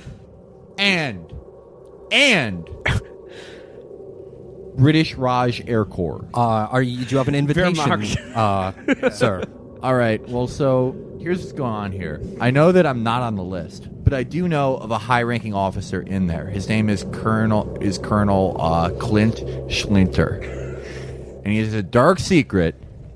He has a little bit of a liaison with a foreign officer in Reconstruction Germany, and I know the name of this officer. I can blackmail with him, so I request for Colonel Schlinter. You request for Colonel Schlinter. All right, make a fast talk roll. Bass. On fast talk? Yeah. Sweet. He's like, okay, sure. He calls out another guy at the door. Colonel Schlinter blew the Kaiser. Yeah, he blew the Cloud Kaiser, and Colonel Schlinter, he's in there. He's ignoring his gorgeous dame of a wife. Colonel Schlinter greets you at the entrance. Yeah, call for me, soldier. Semper Fi, do or die, yes, sir. Yeah, we got it. We got a Delta 1984 over here. We were seeing major gonads on the back daddy. We request evac immediately at Omnicell. Felix, make a spot hidden roll. Oh yeah, Pass. As you babble all this shit to him, you notice that his shirt is wet. Sir, it is uncustomary for a high-ranking officer, even though you are lower-ranking than me in all 5 militaries I've served in, to have a wet shirt. You are going to follow me in there right now, and we are going to make you a dry boy. Unacceptable. He looks down. What did you say your rank was again? I am Lieutenant General Janissary, Freikorps Commander, and Schlutstoffel. Who did you serve with in the officer corps? I've served under Emperor Mehmet II, Chancellor Hindenburg, and a little fucking guy named Woodrow Wilson. Those are two of those are tripartite powers. Sir, when you are in special forces such as myself,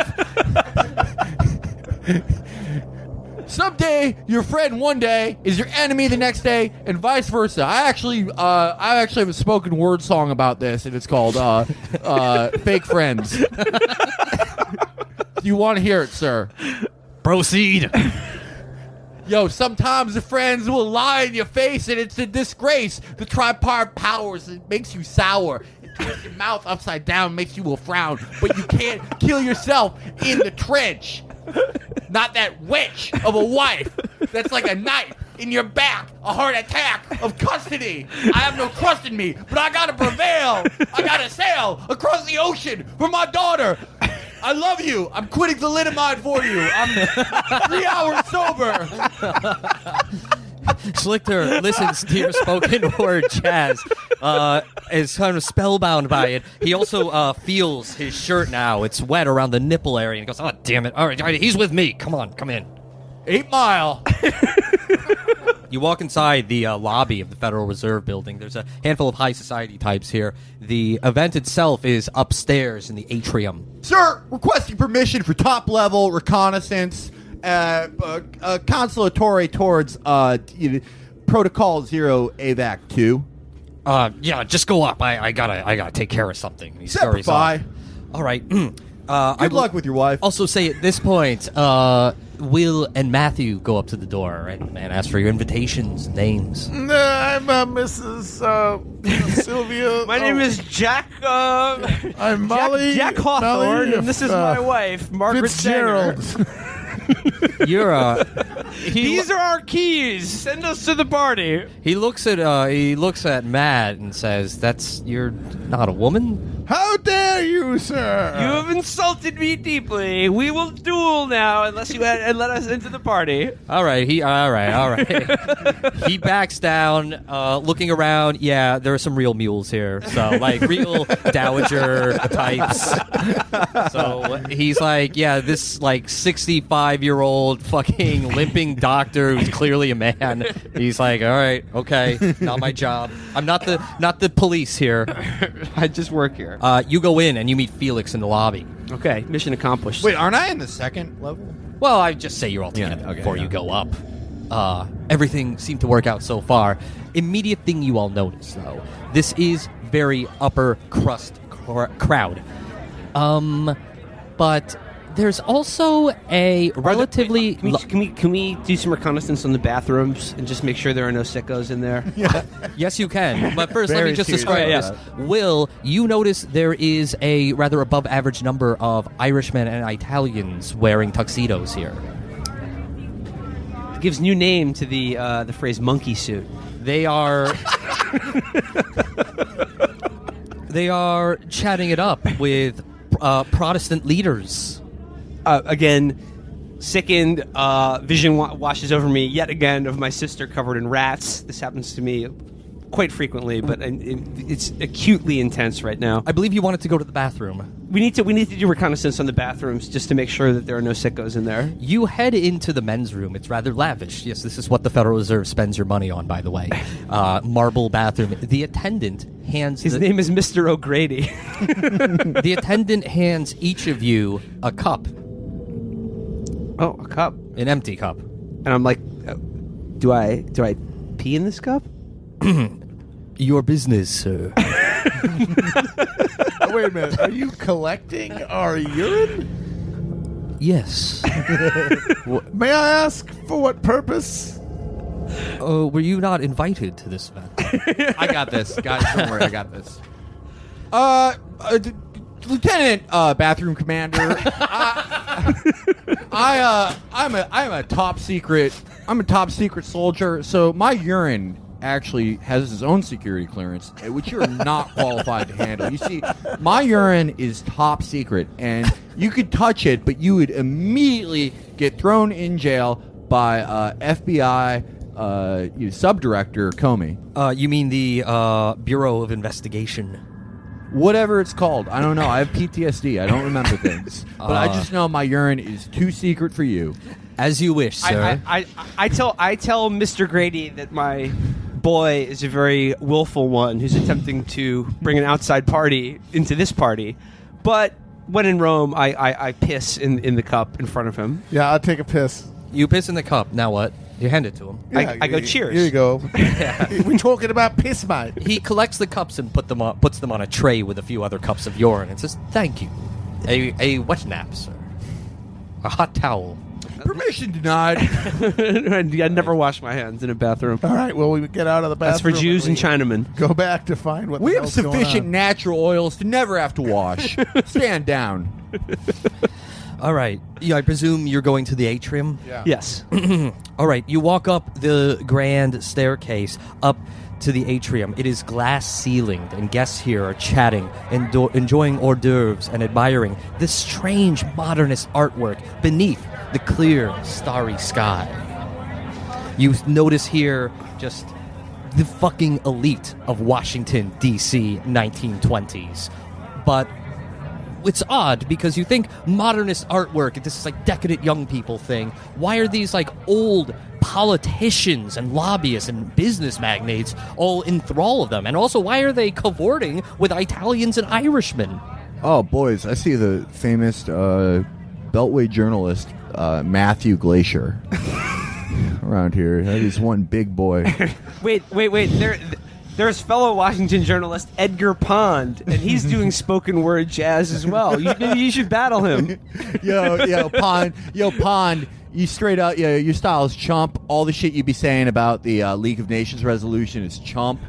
I'm gonna eat your Edgar lunch. Pond is actually regaling the crowd with jokes about dead Saracens. And smoking jazz cigarettes while he's doing it.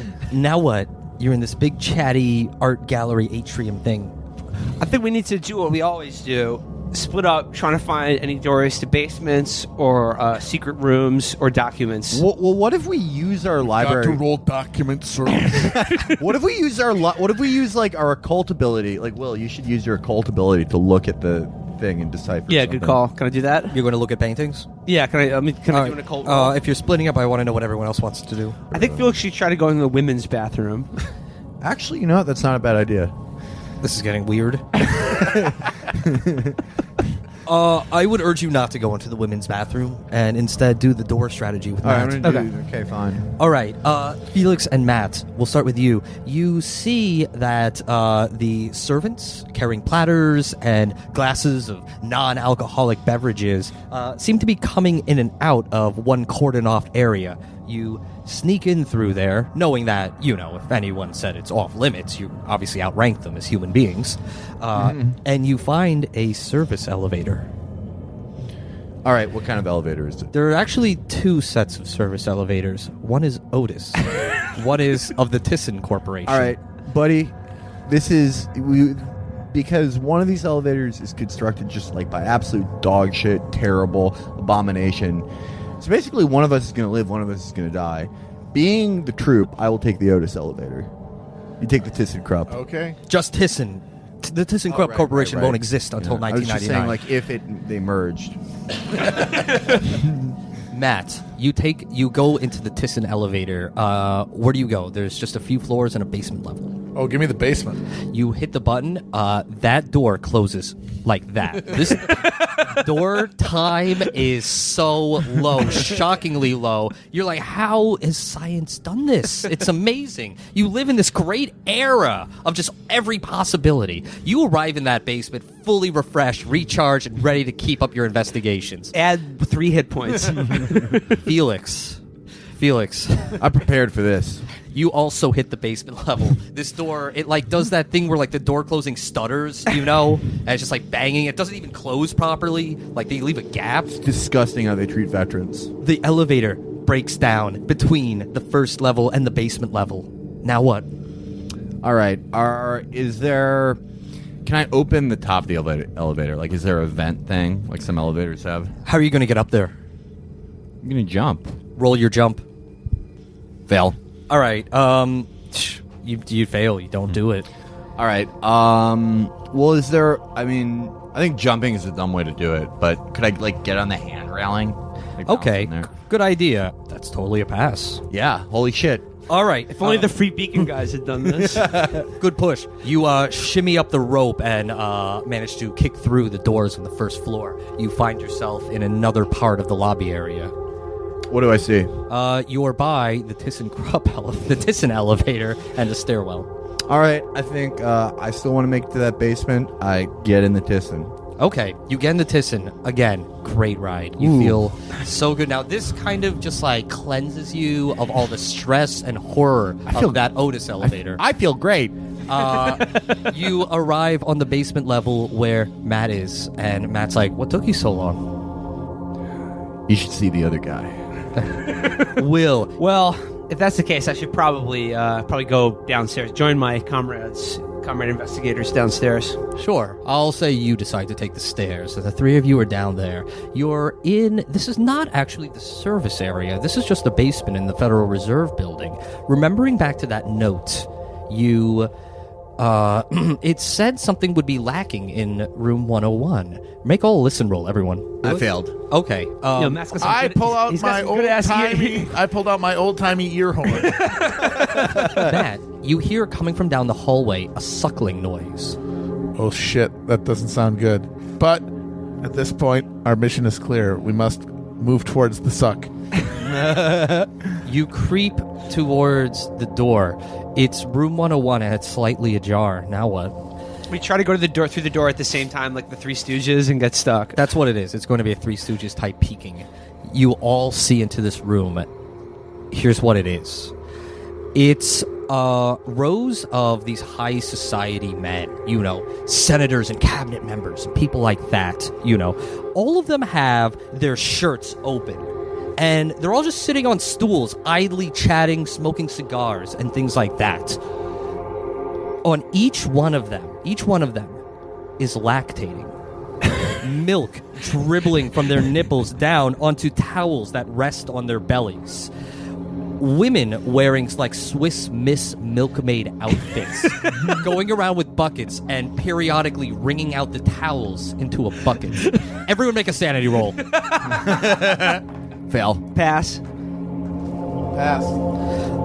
On a pass, lose just 1 sanity. On a fail, lose 1d6. All of you, though Felix shaken, you gasp involuntarily. And one of the milkmaids sees you and says, care to join?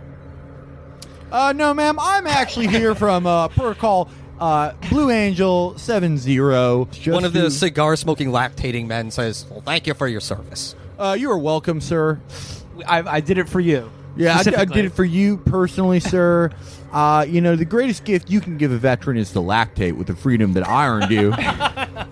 Now what, guys? I'm again my memory is drawn back once again in one of my periodic opium waking nightmares to the time in which I was inherited a dead family member's estate and discovered in their basement something equally as disturbing. What? It was basically this giant underground cavern that was after we'd gotten rid of the rodent problem in the estate, we did discover a giant underground cavern with what appeared to be huge stone slabs set up for human sacrifice and sort of cages, human sacrifice and cannibalism, and just it was basically lots and lots of very small skulls and shoes piled up around it. Well, that happens. Now what? What are you all going to do with the lactation information now? Just take a sip, maybe. Take a What? I'd like some Swiss Miss. Hey, fella, Is there can any a hot citizen chocolate? get a Is there any a swig cocoa? of that? Is there any way Will can use his occult ability to sort of connect what's going on here? I with want the my occult? mind to be invaded by horror again. There is nothing in your body of occult knowledge that has anything to do with just fat men lactating. All right, is this the only thing in this room? Are there extra doors, cabinets, anything? That's the primary thing going on in the room. One of the Swiss Miss ladies takes a bucket up to you and says, "Please, excuse me, gentlemen," and then moves out of the room and walks down the hall. Let's follow her. Let's follow that Swiss Miss. All right, Creeping and peeping. Proceed with your breast milk operation, gentlemen. I'm going 0 dark 30. God bless you. This is what we're fighting for. Yeah, this makes it all worth it at the end of the day. This and when people give up their seat to me on their Zeppelin. First class. The Swiss Miss lady walks down a long, dark, cavernous hallway underneath and the tunnels beneath the Federal Reserve building, and ends up at another room. She quickly scurries inside and then closes the door. Open the door. Can we peek under the door? Under it, not enough space. Crack that bitch. If you could listen on it. Okay, Ear horn, activate. let's get our best listener on the job. You hear the following chanting coming from it. Woman's voice and a man's voice. And mixing, stirring, almost kind of sounds like a kitchen. But like a spooky kitchen. Ooh, Spoopy. A spoopy kitchen. yeah, come on, dude. Yeah, do better. Okay, I'm gonna use the giant key around my neck to try to gain entry to this room. You put the key in the door, but it doesn't. Okay, first off, the key does not go to this door. It goes to like a fuck party thing. Second of all, the door isn't locked, so you're kind of surprised when it swings open. Okay. And here's what you see: a boiling cauldron. A bucket of milk is poured into it, and then a bucket of urine is poured into it. It is being stirred by a woman, a Serbian woman, wearing these robes, these crimson red robes, and she is chanting. There is a man off to the side who looks like a turtle with a stretched face and a bald head. He's wearing gilded white robes, both of them emblazoned with that triangle symbol, and around them are 5 cultists chanting.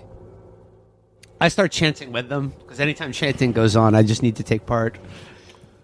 There's a bunch of robes nearby if you want to slip them on. Yeah, we should put on the robes. Put on the robes, yeah. Okay, you slip them on and you kind of like sidle up to the chanting cultists. One of them like nudges you, like, "Why are you late?" Okay, Sorry, I was pissing in the bathroom. Oh yeah, good call. I was donating to the cause, don't you say? They're all chanting. You kind of pick it up really easy. There's some stuff in a foreign tongue. The main guy wearing the gilded robes is, kind of babbling stuff about soon the gate will be opening the way, the perihelion of the comet, that kind of bullshit. That's the deal. That's the scene you're in. Now what? we need to bring Just this like, investigation to a head. Yeah, just start pounding off furiously. I'll say that while you're nervous and clearly outnumbered, you dither, and in that time, the turtle man laughs and says, "The recipe is complete." They pour this concoction. They take it and they pour it into large tubs and then send them up through a series of dumbwaiters. The man in the gilded robes, he comes up and makes an announcement to the crowd. "You all know who I am and what we're here for. Oh, it is time now. You have spent this evening enjoying the art. It is time now for you to become the art." Other cultists go around with those tubs and they ladle out portions into every bowl. And the man says, "Please drink deeply and enjoy a new performance art by Marcelin Abramovic." The high society people are now lapping from the concoction. Marcelin Abramovic stands on the platform. She removes her red robes. She's nude. Permission to get horny, sir. She pulls out slowly from inside of her a scroll.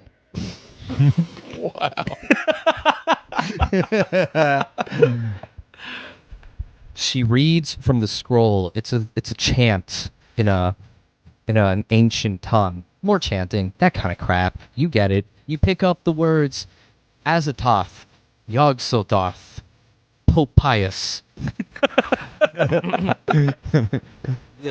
You feel very, very sick all of a sudden. Uncontrollably, you start vomiting, as does everyone else, as do everyone else in the room, with the exception of Felix and Matt, who have not partaken. 10-4. Then, ever so subtly, the building begins to shake just a little bit. You're in an earthquake. Now what? Her chanting grows louder, and now some people in the robes have picked up on the chanting. Wait, I know this. You find a door frame. Wait under.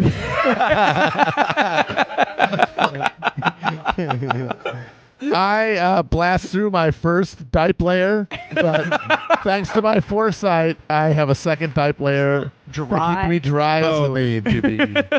I enter my gorilla combat stance, the ape most resistant to earthquakes. It gets cold, very cold in the room. The shaking intensifies, frost developing on all surfaces. Very, very cold. I start shadowboxing, doing push-ups to get my core temperature up.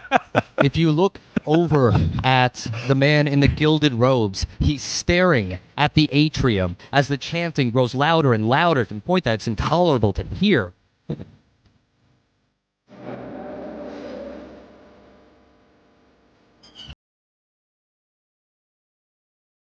And then you all see it.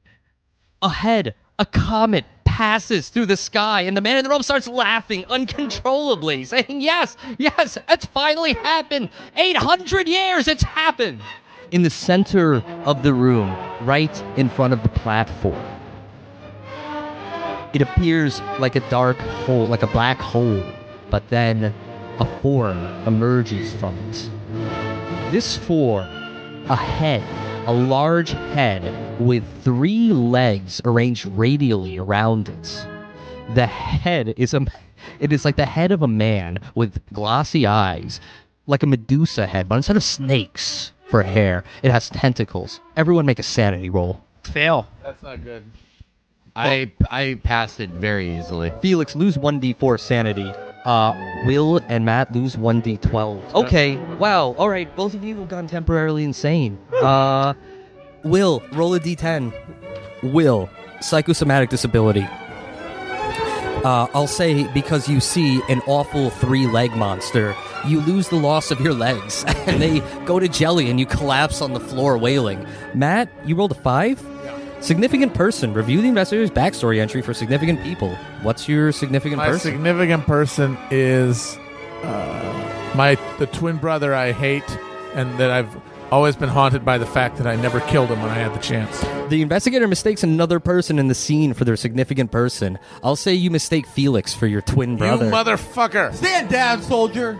Matt, you and Will are both insane now. I will say you take out your sword cane and attempt to finish the job against Felix. Poltroon! If it wasn't for me, every skill out of here would have been piece of your Jew ass. Boys, we're going off the rails, so play it out and have fun with it. What's happening? You're attacking Felix. All right, You must. yeah, I guess I'm thwarting it. Roll it. Both of you fail. So this is essentially a slap fight. I'll say tie, though, goes to Matt. Matt, roll damage on it. 4. Felix, take 4 damage from your compatriot screaming at you about... What are you screaming? You think he's your brother? Yeah, you piece of crap! How dare you jerk me off when I was sleeping that one time?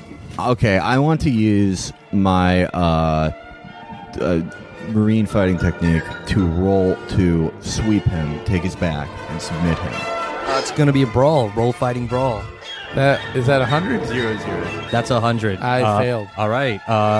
Felix, you managed to do the thing you want to do. Yes! Semper That- Fi, against you were that done. critical fail. What was the thing? I was just going to roll him over and his back and choke him. All right, you roll him over your back and choke him. Matt, you're being choked by your twin brother. Oh, no, terrible. This is what I wanted to do to you. A horse. Will, your only insanity is that your legs are fucked. Now you're just on the ground. What do you do? This awful creature made up of 3 legs that just kind of like, it moves by kind of like cartwheeling around. It's very disturbing. The main cultist is laughing uncontrollably, and also the crowd is just both insane, covered in vomit, but also kind of into it. Like, yeah, this is art. This is the real shit. This is like punk rock before punk rock was a thing. Can I crawl through the vomit towards Giovanni? Done. Now what? I'm gonna attempt to just from the ground, like tear off his robes and vestments and take his power from him. You want to take his clothes off? I don't know. I want to suck the occult power out of his dick. I'm trying to tackle him from the ground. Okay. Fail. Sorry, he got 7. He kicks you away. Not now. The time is nigh. All right, I want to take an aim for him. All right. First, what do you do with Matt? I get off of him, having proven my point about assault as a soldier, but also, very forlorn about a fake friend. I'm definitely going to put that on my next LP. I get off on him. Jack off on him, yeah. All right. I'll say, Matt, you'll be disabled for the duration of your temporary insanity. Felix, you turn your attention to Podesta. All right, I want to take aim at him with my 45. All right, you take aim. Shoot it. Pass, super pass. How good? 17 against 80. 80? Nice. Yeah. Roll your damage. And it shoots him right here. His fucking white robe explodes into blood. You shoot him again. He falls to the ground. Then this other thing happens. The creature that is just a human head with 3 legs cartwheels over to a middle-aged Irish man wearing a tuxedo. And then it opens its jaw that seems in a way that's like way too big, almost like like a Roger Rabbit type situation, and consumes that person whole. Then the 3-legged creature starts to transform. It starts to shrink before your very eyes. And suddenly, he's a ruddy-faced Irish man with crow's feet around his eyes who looks very good. And everyone in attendance politely applauds. Also, all of you make sanity rolls again. The monster is now an Irishman. General Lieutenant Schlichter, as you go up to Podesta with your sidearm, takes you from behind and says, "Stand down, soldier." Permission denied. Sorry, no luck. This crowd has turned on you. You're hustled out of the building while the crowd applauds this monster come Irishman who says, in his first words, "I pledge to turn this country over to the Vatican." You're just fucking thrown out. I'll say you did some real damage on Podesta, though. But a good showing, but not enough to defeat the awful creature. You're thrown out in the gutter in front of the Federal Reserve Building. Just 3 more irony radio show hosts chewed up by the big DC. Pep talk, pep talk, pep talk. Boys, we went up against impossible odds. We killed an Italian. Several. Killed several Italians. We survived a supernatural spider attack. Okay, yeah. They made that Irish guy. They birthed him out of the occult. But who's to say? Like maybe 40 years from now, we don't find ourselves on a grassy knoll finishing the job? Maybe your identities are known to this awful cultist and his conspiracy. Maybe in your further adventures, you will be able to finish the job. But for now, you return home to your speakeasy in Red Hook. And next week, you read an article in the District Sentinel by a Christoph Soliza saying that there's this Massachusetts bootlegger's son who's the real winner of the week. Look out for him in the Senate races next decade. Hold on. I changed my name to Oswald. Guys, not a bad showing. That was a tough one. I can't believe I'm that proud of us. I'm proud of us, but throughout our entire wacky adventure, I'm disappointed because none of us got to Maybe cut that out too.